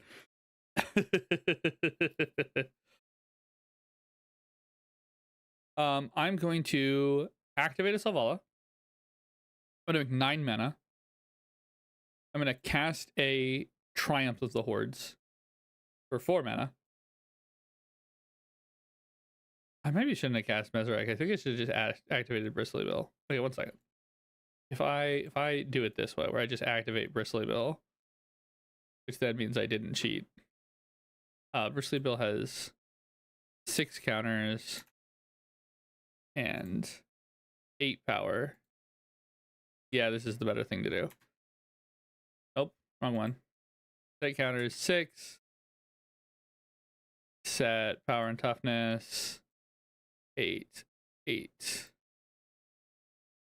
You have 1 counter on you. You have 1 counter on you.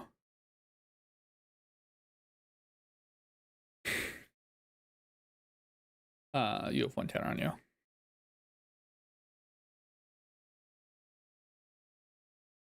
Okay. So instead I activate Bristly Bill.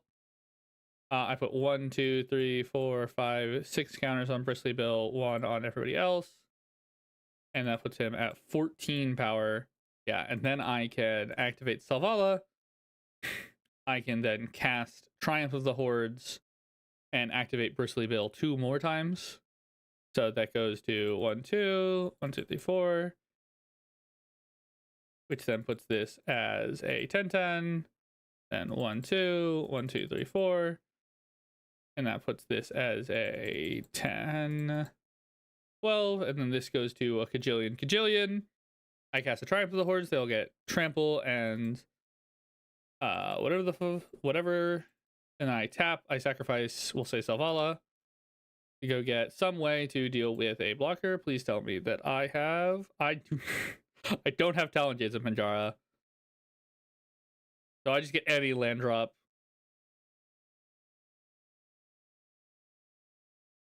But yeah.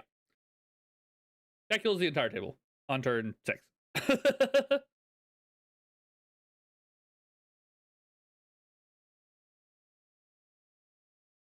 So on turn 6, the entire table dies. Ta-da! I will say that that is like a complicated line to find. You are correct that these decks are hard to pilot. Okay, so let's go into talking about the deck. Sorry that I got really looped in, like I was just saying. These are hard decks to pilot. So I'm kind of sad that I didn't end up actually getting to show like this deck. I didn't end up on the stream, so I didn't get to show people this. So this is my lesbian, and for those of us who did not check the chat or check the Discord, this is what I brought to the Pride Stream for a Cause event. This is my Lesbians in the Wood deck. And it's doing kind of a very similar thing. We are trying to use Rayhan to put counters on Tana and Tana to make dudes. Now you're not meeking a ton of dudes. This might not be the way you want to go, but this is, let me show you the powerful thing to be done here. So one of the main powerful things to do when you get this like combined 1/1 counters and aristocrats idea is that you can chain up a ton of counters on something like a Bloodspore Thrinix or an Arwen. And then if you can get out a Rayhan effect, or where's Rayhan at home? Rayhan at home, or the Ozolith or the Ooze. So there's like 4 different Rayhan effects. If you can get one of them, you can kind of do this laddering where if you have either a Bloodspore Thrinix or you just have a way to add additional counters every time you add counters, like a Winding Constrictor, you can then take something. Oh, come on. You've got one in here.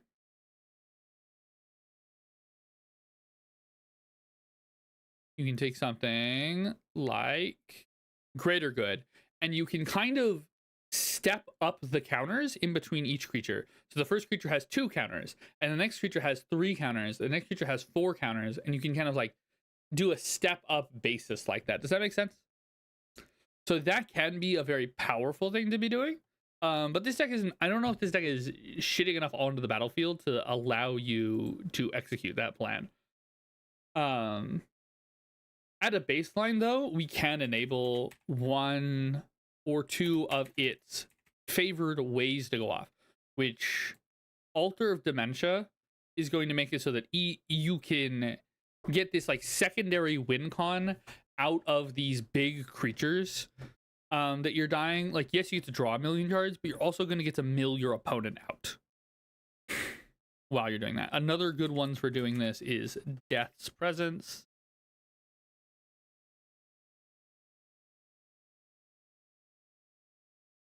Where'd he go?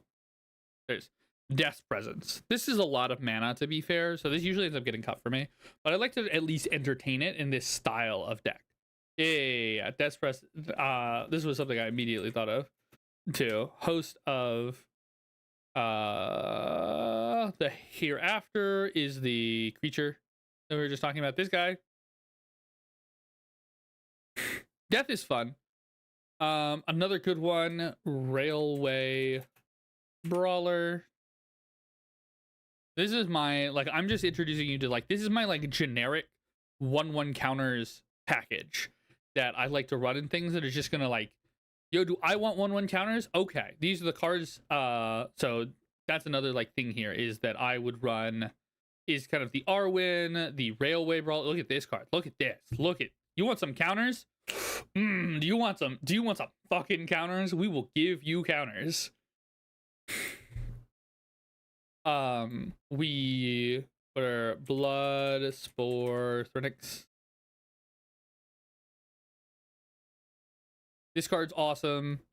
Just another way to, like, everything has counters. Everything that enters has counters now. They just have counters. It's no big deal. I don't have to deal with shit. They also go really good with Genova. All this stuff goes like super good with Genova as well as like your secondary effect of all of this. What's another way to just add counters to the field? What did I do here? We always run like Master Chief style effects. Oh yeah, you want another way to draw cards? May I introduce you to? Would you like to deck yourself? This card is banned for my bracket 2 decks. It's I think it's in Crush, but I think I need to take it out of Crush. This card crazy. This card crazy. Draw so many cards. This card crazy. You play this card. If we want to do the Sephiroth style of a thing, and also to go with the fact that we're like already running a bit of like a graveyard tutor plan, Cauldron of Essence is like a so good. Playing this card really impressed. I was astonished by like how consistently this card was like, it just does everything you want. This kind of deck wants to do. It sacks me a creature. It gets me something back that I've tutored to the graveyard. It's draining. It's my outlet for whatever my combo is.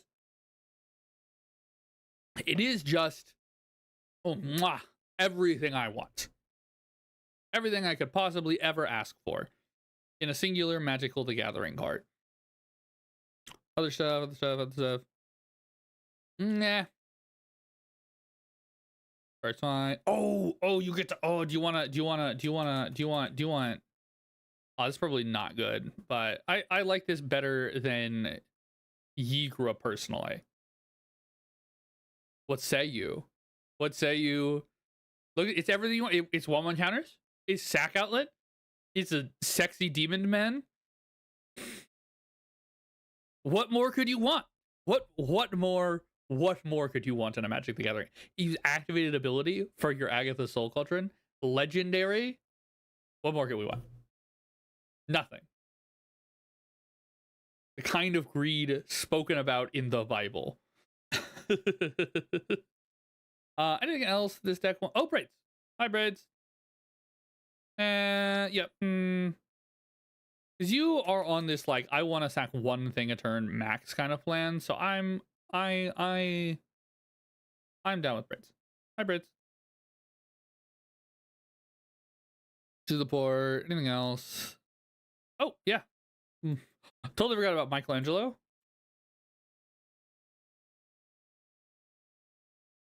Oh, which one?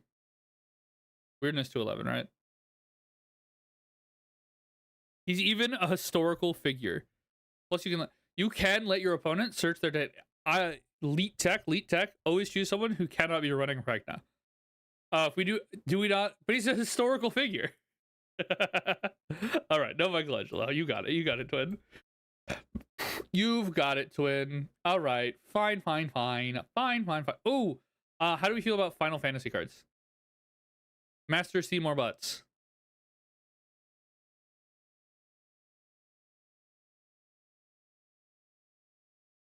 What about Master Seymour Butts?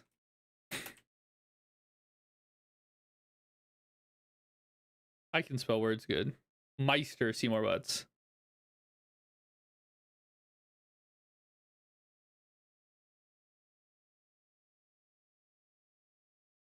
Sorry, Meister Seymour Butts. I misattributed his title. That's my bad. Can't be doing that. Can't be doing that to a. You can't be doing that to a friend. You can't be doing that. He worked hard for that title of Meister Seymour Butts. All right, that's I think the stuff that we can pull off of. I wish this were. Do I have a legendary effect that has this kind of thing that didn't make the final cut? Maybe. This is everything that this deck was so. I've made this deck so many times, and there's so many cards that I like love in this archetype that like it was so hard. Making this was so hard. Full history. Removals. Just a little boy. Did you know Warren Soul Trader is very good?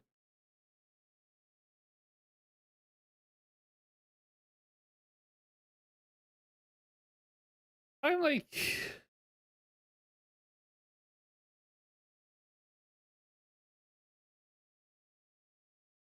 oh, this is something that we do need. No, you're not making a ton of brother. What about Varls? We love Varls. Nah, I don't think he's that good. Okay, I think these are all. You like Varls? All right, we'll run Varls. He's a cool guy. The scar striped. Give us another nice sack outlet. Do we want to lean on? So you presented that there's a couple different ways this deck wins the game. That we either like combo kill our opponent or we beat the ever living shit out of them. Now I've added a bunch of we beat the ever living shit out of him kind of cards. Do you want to lean into making these combos a bit more clean as well?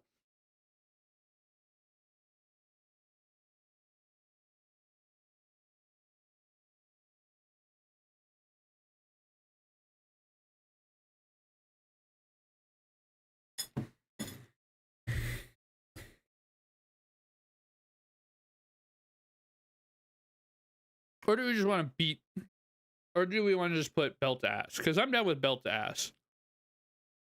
All right, we want to lean a little better into our combos. All right. What is our ideal combo here? That's my first question to you.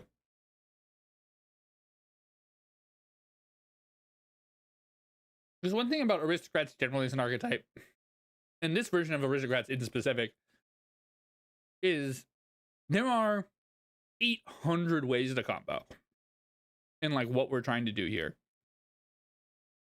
The most straightforward. All right, so our most straightforward one we like is Yawgmoth, Sephiroth, Hapatra.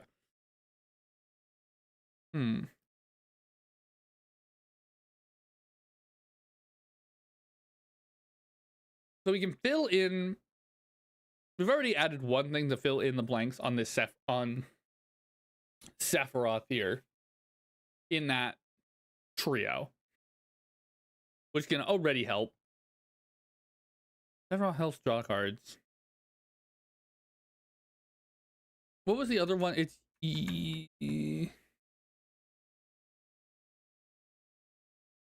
all right, so we want it to be a combo deck. I don't love Polukranos then. Okay, God, trying to think through all the stupid combo lines. We have anything with persist with one of our Arwen or Threnix out. You can also kind of do these weird persist lines with Rayhan, where you can like toggle between persist creatures because you're going to keep removing the counters off of them. So we could do that as like another different way to do the same thing. We can do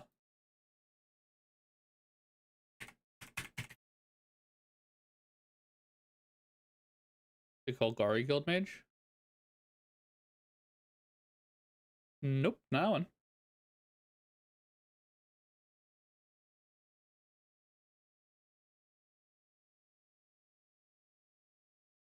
This one. We can also do this and a Phyrexian. I guess here's the biggest question. How do we feel about the altars?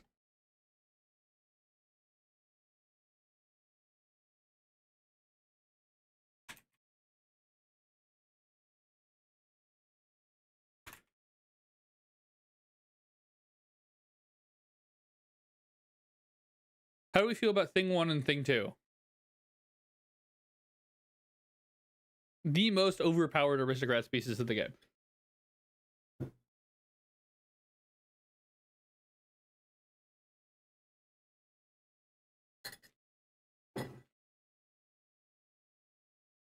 Got it. I think the combos we have right now are fine.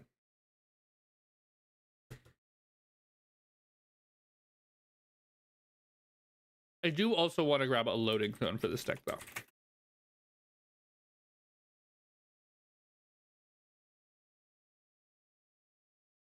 Just as that, like, nice... Sometimes you just get that one big honkin' turn out of this card. And that can always be very good. All right. Now to, I don't love Traverse the Ulvenwald. I don't love Buried Alive. I like Entomb. I just don't like Buried Alive. Because my thought process, you're not bringing back free creatures in like any meaningfully quick fashion. If we, and honestly, tutors are like fine. I'll leave them, but like Cleopatra draws so many fucking Magic cards that I don't think it's strictly necessary for you to be tutoring that much. That like that game is like that game not only ends the combat damage, like even if it doesn't end the combat damage there, right? As you pointed out, I'm trying 48 Magic cards. I don't need a tutor. I will get whatever the hell I want. So I think the thought process is that we make ourselves a little more consistent on getting these counters on creatures, and then we can then Cleopatra just works as our tutor, and we don't need any of this other stuff. I don't know if we just... This is just a really good thing to have to put counters on stuff. I also kind of just want, on that realm, let's just get this. Look at the ultimate. I get counters. I put them where I need. I want to, I know this isn't a legendary card, but like he puts his counters on legendary creatures. This is the ultimate, just like... Do we not like Forgotten Ancient? Are we anti Forgotten Ancient? This is the ultimate, just like, yo, you need counters? Here's some counters. Put them wherever you want. I did not like White of the Reliquary. It felt very mid. Yeah, this is just like, yo man, I heard you like counters. Here you go. Here's some counters. This one's legendary. The other one's not legendary. There's one of this that does this for humans, and can be any color and has vigilance. But it is not legendary, so I think this is fine. Hey, if this is if this is a removal magnet in your play group, then that frees up so much other stuff, you know? That allows everything else to be problematic. Removal magnets are not bad. Removal magnets, if you know a creature is a removal magnet, it just means you need to play it accordingly, you know? Oh, do you want to run? I was assuming we don't want to run that kind of... We can run Mona Lisa. Would you like? Like, we can run this bitch.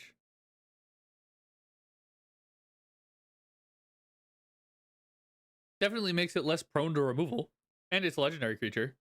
But I was assuming that we did not like the Teenage Mutant Ninja Turtles. Oh yeah, I don't think we want the tap for mana one, because 4 mana is too much for this effect. But do we want to run this instead of Forgotten Ancient? We can run this instead of Forgotten.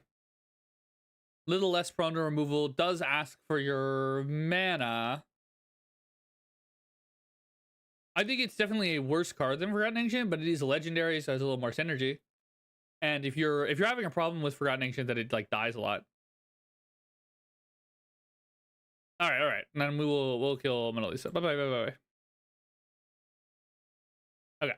What to be doing? We can do the Spike Weaver thing. We can be a shithead with Spike Weaver. I do like Braids as an idea, but I think Braids is gonna be bad for the same reason that White was bad, which is just that you don't have a ton of fodder creatures in the deck, which is kind of a problem for the aristocratic game plan. But you don't have like a ton of fodder that the deck just wants to toss, or at least not till later. Yeah, okay. But yeah, I didn't like white. This is probably fine. It's just like a thing to hold. I don't love Rumpels or Runenstein. I think he's like kind of mid, but okay. You liked Varlov. We'll keep Varlov. This is a good way to say everyone dies. This card is terrible. I get it. It's a removal spell. It's terrible. Go away. This card is going to kill you. You are going to deck yourself. I am sticking with Ygritte dies for Krav. That puts us at 45 creatures. We're still at too many creatures. I need to kill more of these. Kill your darling. This is my least favorite archetype to do cuts for because I love all the cards so dearly. They're all my best friends. I know I added Death's Presence. I don't think Death's Presence is actually good enough. Goodbye.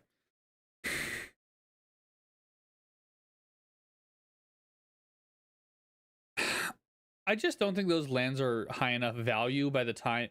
You don't want to activate white until the draw engine is already somewhat going. So the slight boost that you're getting out of like your Ancient Tombs and stuff is just like not that awesome. And like 2 mana, I wait a couple turns to sacrifice one of my creatures to go get Suster Secundi so that I can then sacrifice more creatures. It's just like aggressively fine. Like it's I just don't, to me that does not ring of a card that I want to play. You know, it's just it is so it's asking so many things from me that at a certain point I'm just like, okay, we're done. I don't want to deal. You're asking too much. I don't want to deal with you. Go away.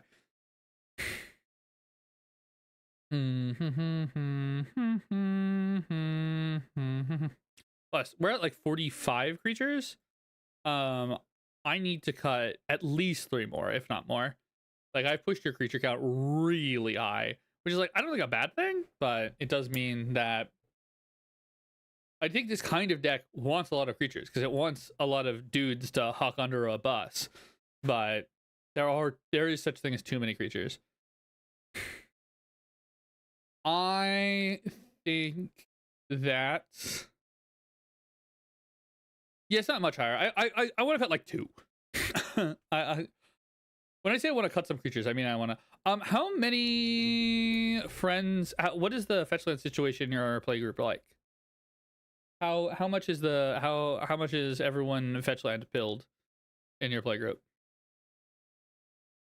Because I've even started like struggling with this even in CDH on like getting this to be a consistent mana dork.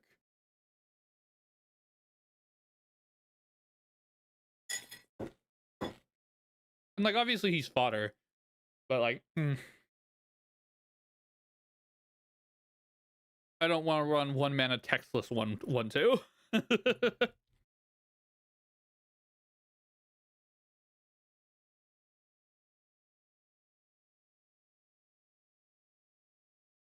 To a clone trooper from Star Wars. Hey, listen, if it's gonna be outside IP, it's gonna be whatever outside IP you want, you know? It can be whichever one you favor. But yeah. I run all the fetches in here beside Fable. I have friends that run them too, but they don't run all of them though. Yeah, I think that Deathright, I mean, you can tell me what's been your experience with Deathright Shaman. Has it been like consistently it works fine? Or has it been like off and on frustrating? Because that's been my recent experience is like off and on frustrating.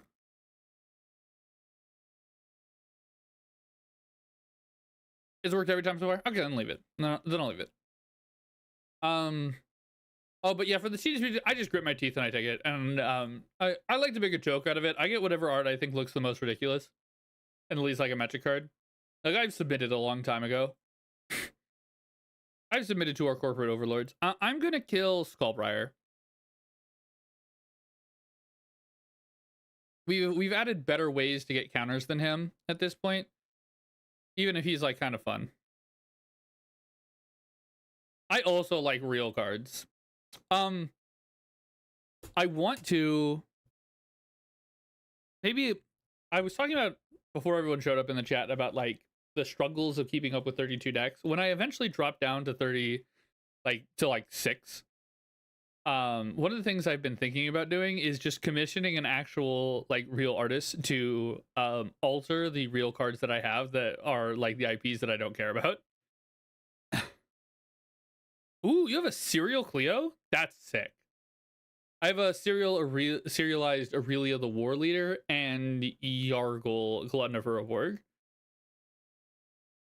Serial Cleo is cool though. All right, anyways. Sorry, let me get back to making cuts. Making cuts. Lots and lots and lots of cuts. I need 5 more. Let's move away from the creatures for a second. I'm not going to kill all of your tutors. Even though, trust me, I want to. I don't think Abrupt Decay hits enough. It's just too narrow of a magic card. What's this Agatha Soul Culture doing in here? I promise I'm joking.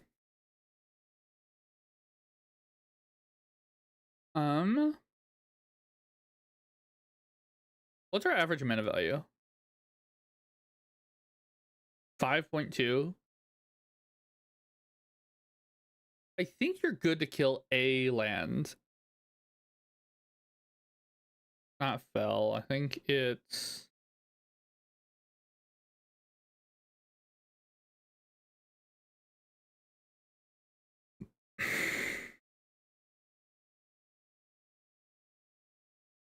our worst land that we're running.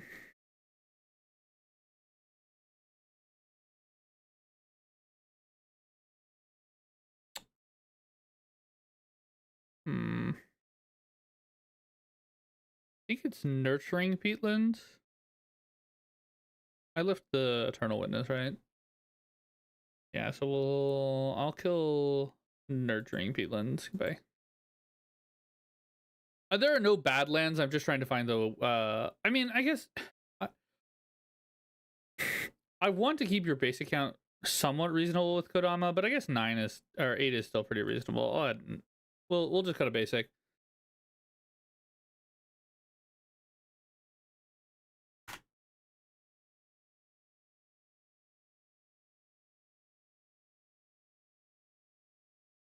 Oh, my serialized Yargle, even funnier. It is Yargle 432, which is 420 plus his power and toughness, which is a joke. My girlfriend assures me no one but me finds funny, but I love it. So I have 420 plus his plus my power and toughness Yargle. 2 more cuts. Oh my god. Obviously, there's no bad lands in this deck. It is not Rakdos.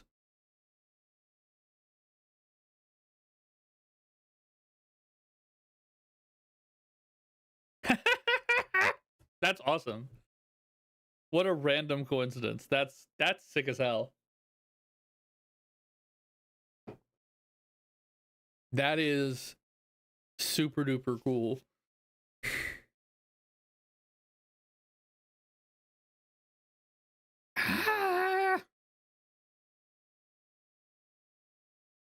I'm glad that we have an entire stream of like 7 or 8 people that get to look at the main thing I struggle with the most whenever it comes to building Magic decks, which is cutting the deck to size.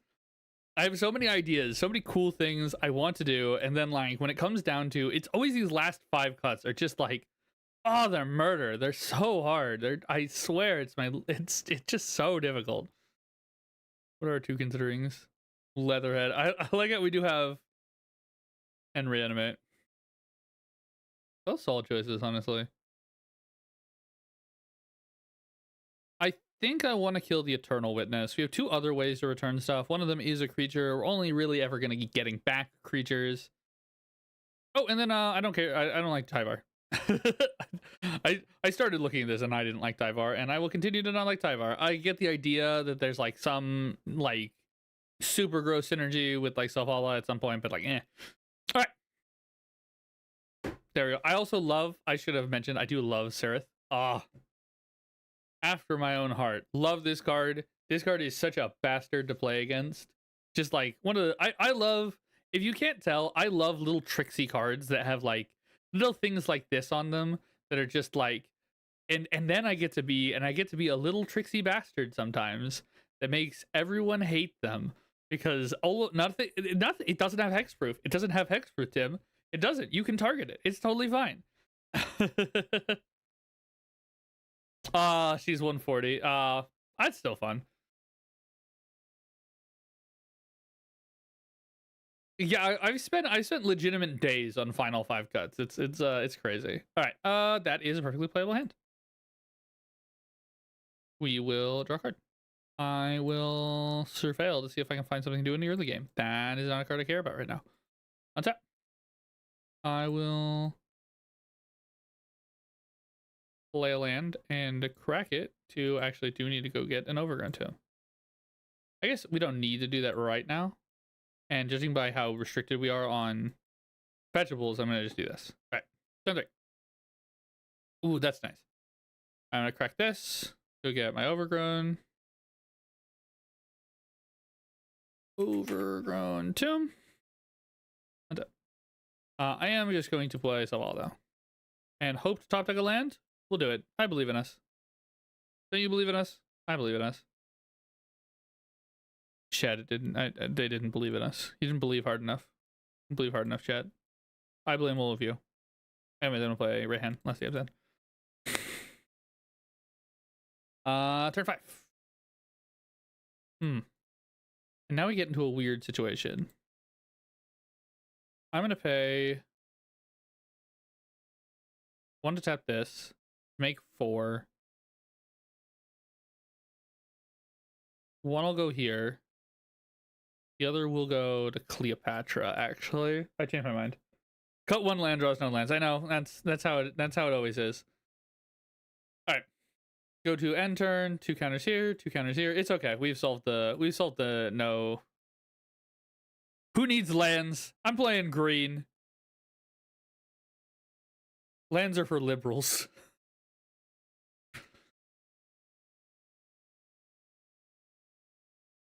Lands are for the landed gentry. We are for the people. I am for the people. Okay, can I win here? If I draw a land. Because we make if I had a land, I have 6 cards. I'll draw the land. There's no way we don't draw the land, right? I'm gonna play a Sephiroth. I'm gonna eat a Rayhan.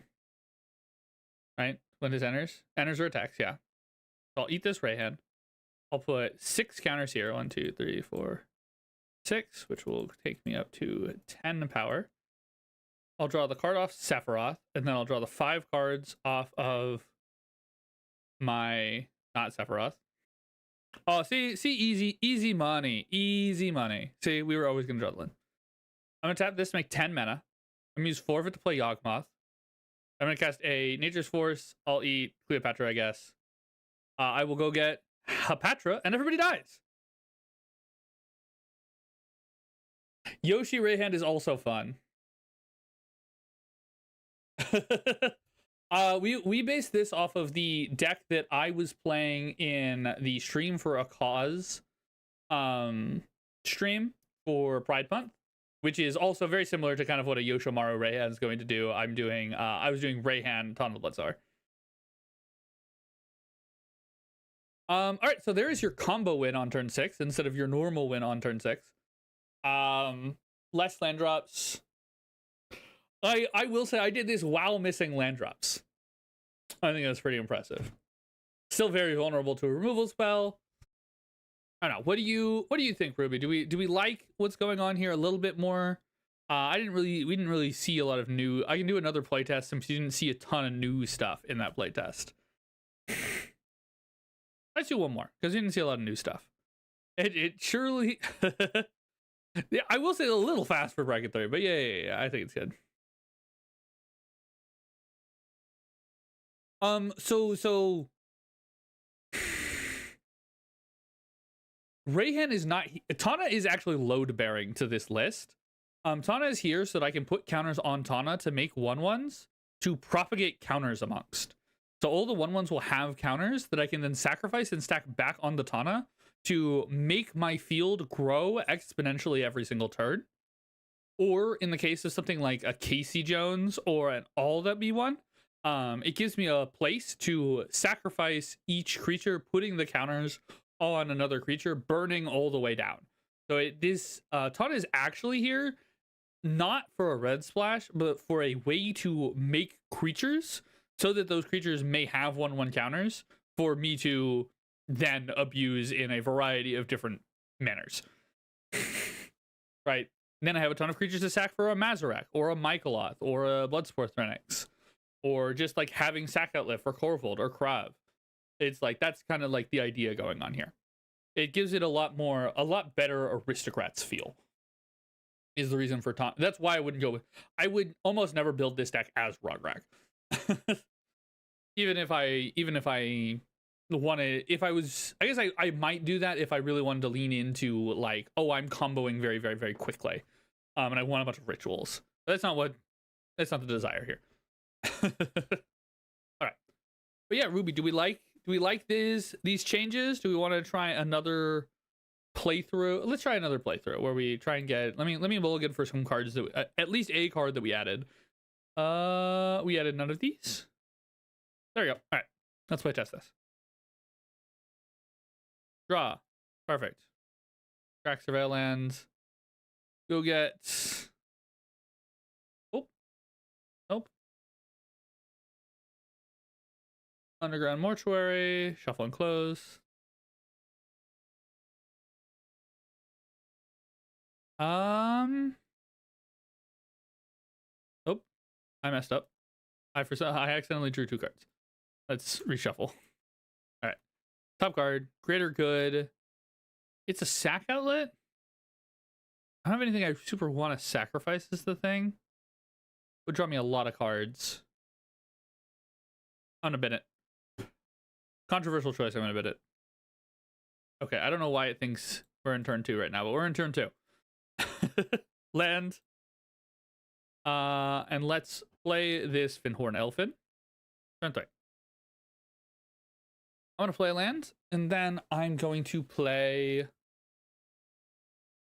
I play my commander. It doesn't really do anything right now. Play Jehovah.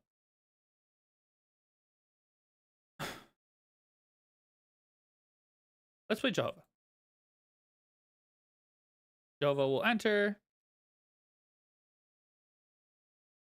Yeah, we'll play the Forgotten Ancient. Sure. I'll play Forgotten Ancient. I will assume each of my opponents casts 1 spell. 1, 2, 3. And we're going to set the counters to 3. Oh, don't do that. We're going to test the new card anyways, right? Sadly, we do not have the ability to move the creature on the upkeep. The counters on the upkeep. I will play and or we have to move them on the upkeep. We don't have the Genova out, is what I mean. 1, 2, 3, 4. I'm going to play Genova now. We're going to get a counter here. And I'm going to play the Carrion Feeder. I am then going to go to combat. And I'm going to put the counter on the Forgotten Ancient with the idea being... I've put one too many. With the idea here being that if my opponents want to remove my Forgotten Ancient at this point, I will get my counter. I will get my card draw. So, with that in mind, I'm going to assume my opponents do not kill my Forgotten Ancient because they would like me not to have as much card draw as I want. So I will get 1, 2, 3 more spells. We will assume everyone plays a spell.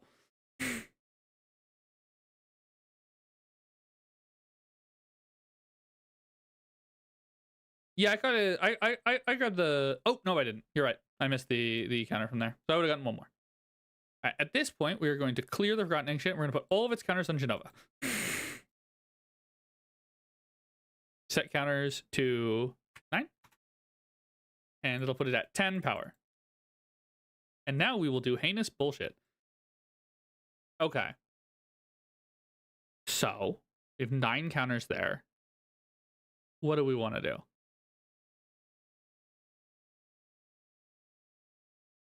I could keep moving back and forward on the Forgotten Ancient, but I don't think I need to do that.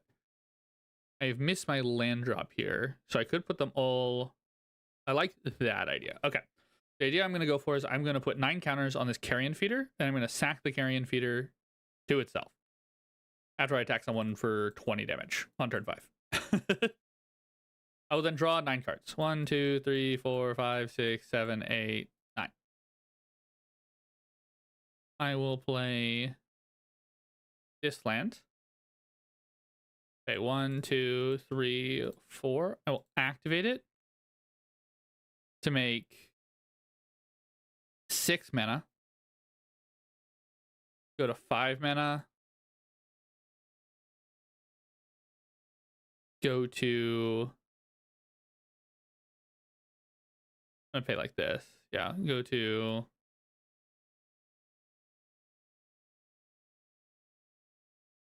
Equal to the number of 1/1 counters. You're going to span it to cast it. Yeah, that's fine.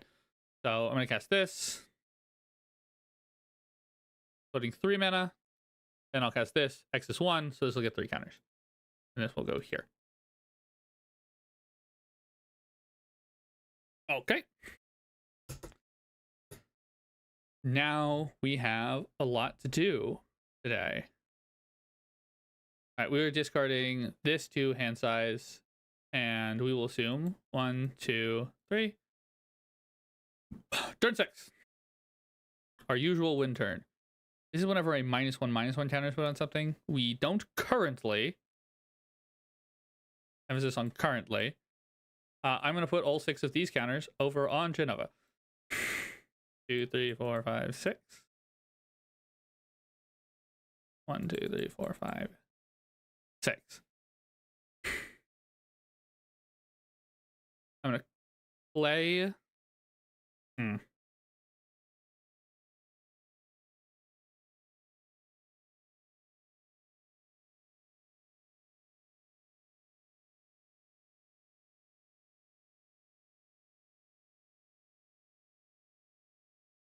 Sorry, trying to figure out winning the game here. This deals 1 damage each opponent, but I have no way to convert counters into dudes. Is my current predicament. I can draw a truly inane number of Magic the Gathering cards. Hi, I am a weird bird. We are trying to do weird bird things. I could use Krav to make...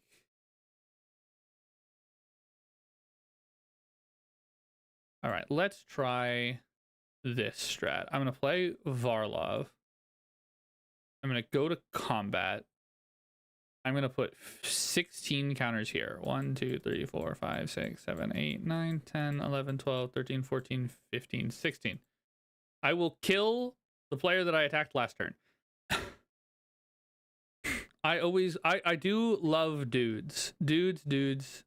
My big problem is that I can't turn sacrificing into more things, but that's what we're going to be trying to fix right now.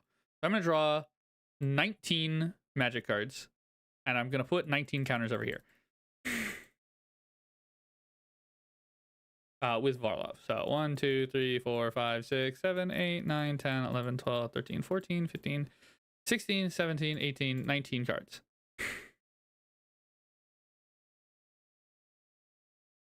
I will then... Okay, I think I then have a solution. All right, I'm going to crack this.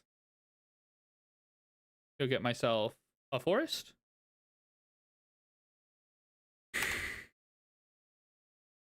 Shuffle and close.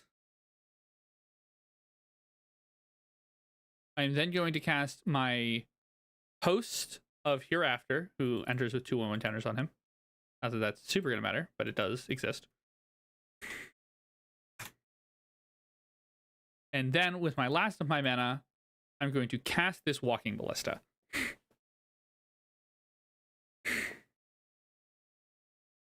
I am then going to... yeah, Varlov sacks it. I then sacrifice Forgotten Ancient, drawing 19 more magic cards. 242 cards in hand. More importantly, though, the Forgotten Ancient is going to add all of its counters 2 different times because these are 2 separate triggers. So I'm going to go to 39 counters, or I'm going to add 38 counters here, going to 55. This will then put them on the Walking, or on the Birds of Paradise. So go to 110, and then go to the Walking Ballista and deal 200 damage to all of my opponents. Ta-da! For knowing cheese, if you're still in here, this is the trick that Rayhan Tana deck is trying to pull. Welcome to math.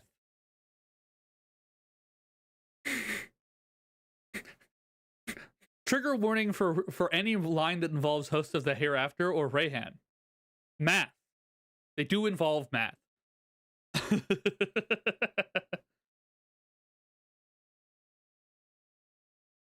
But there you go. That's the game. We could have also sacked it, drawn 19, and we would have found the loading zone. In that, if you didn't see the doubling up on triggers there, you would have saw the doubling up on counters here.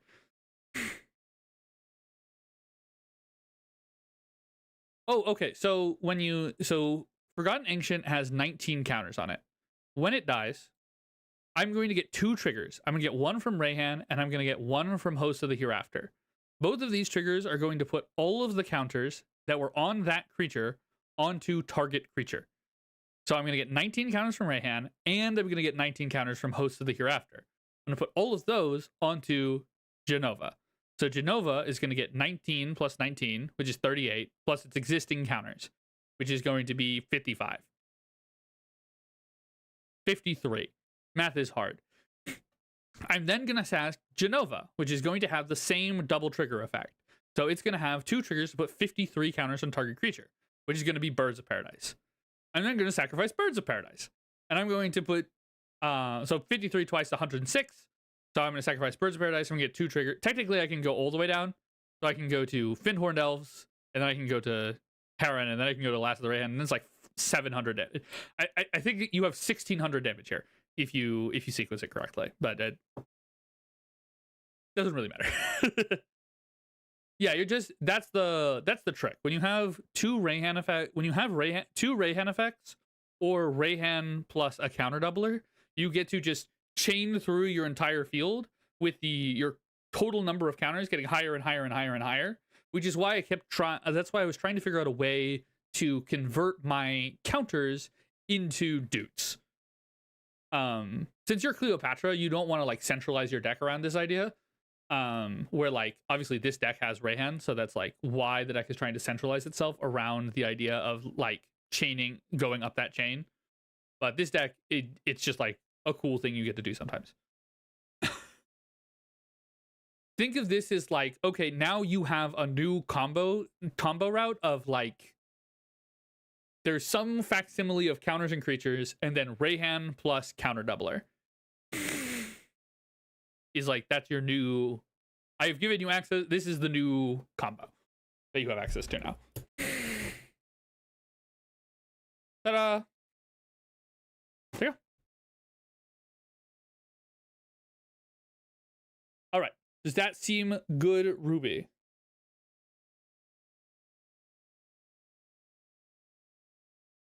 Do we like that? I think it's cool. It's one of my favorite neat interactions.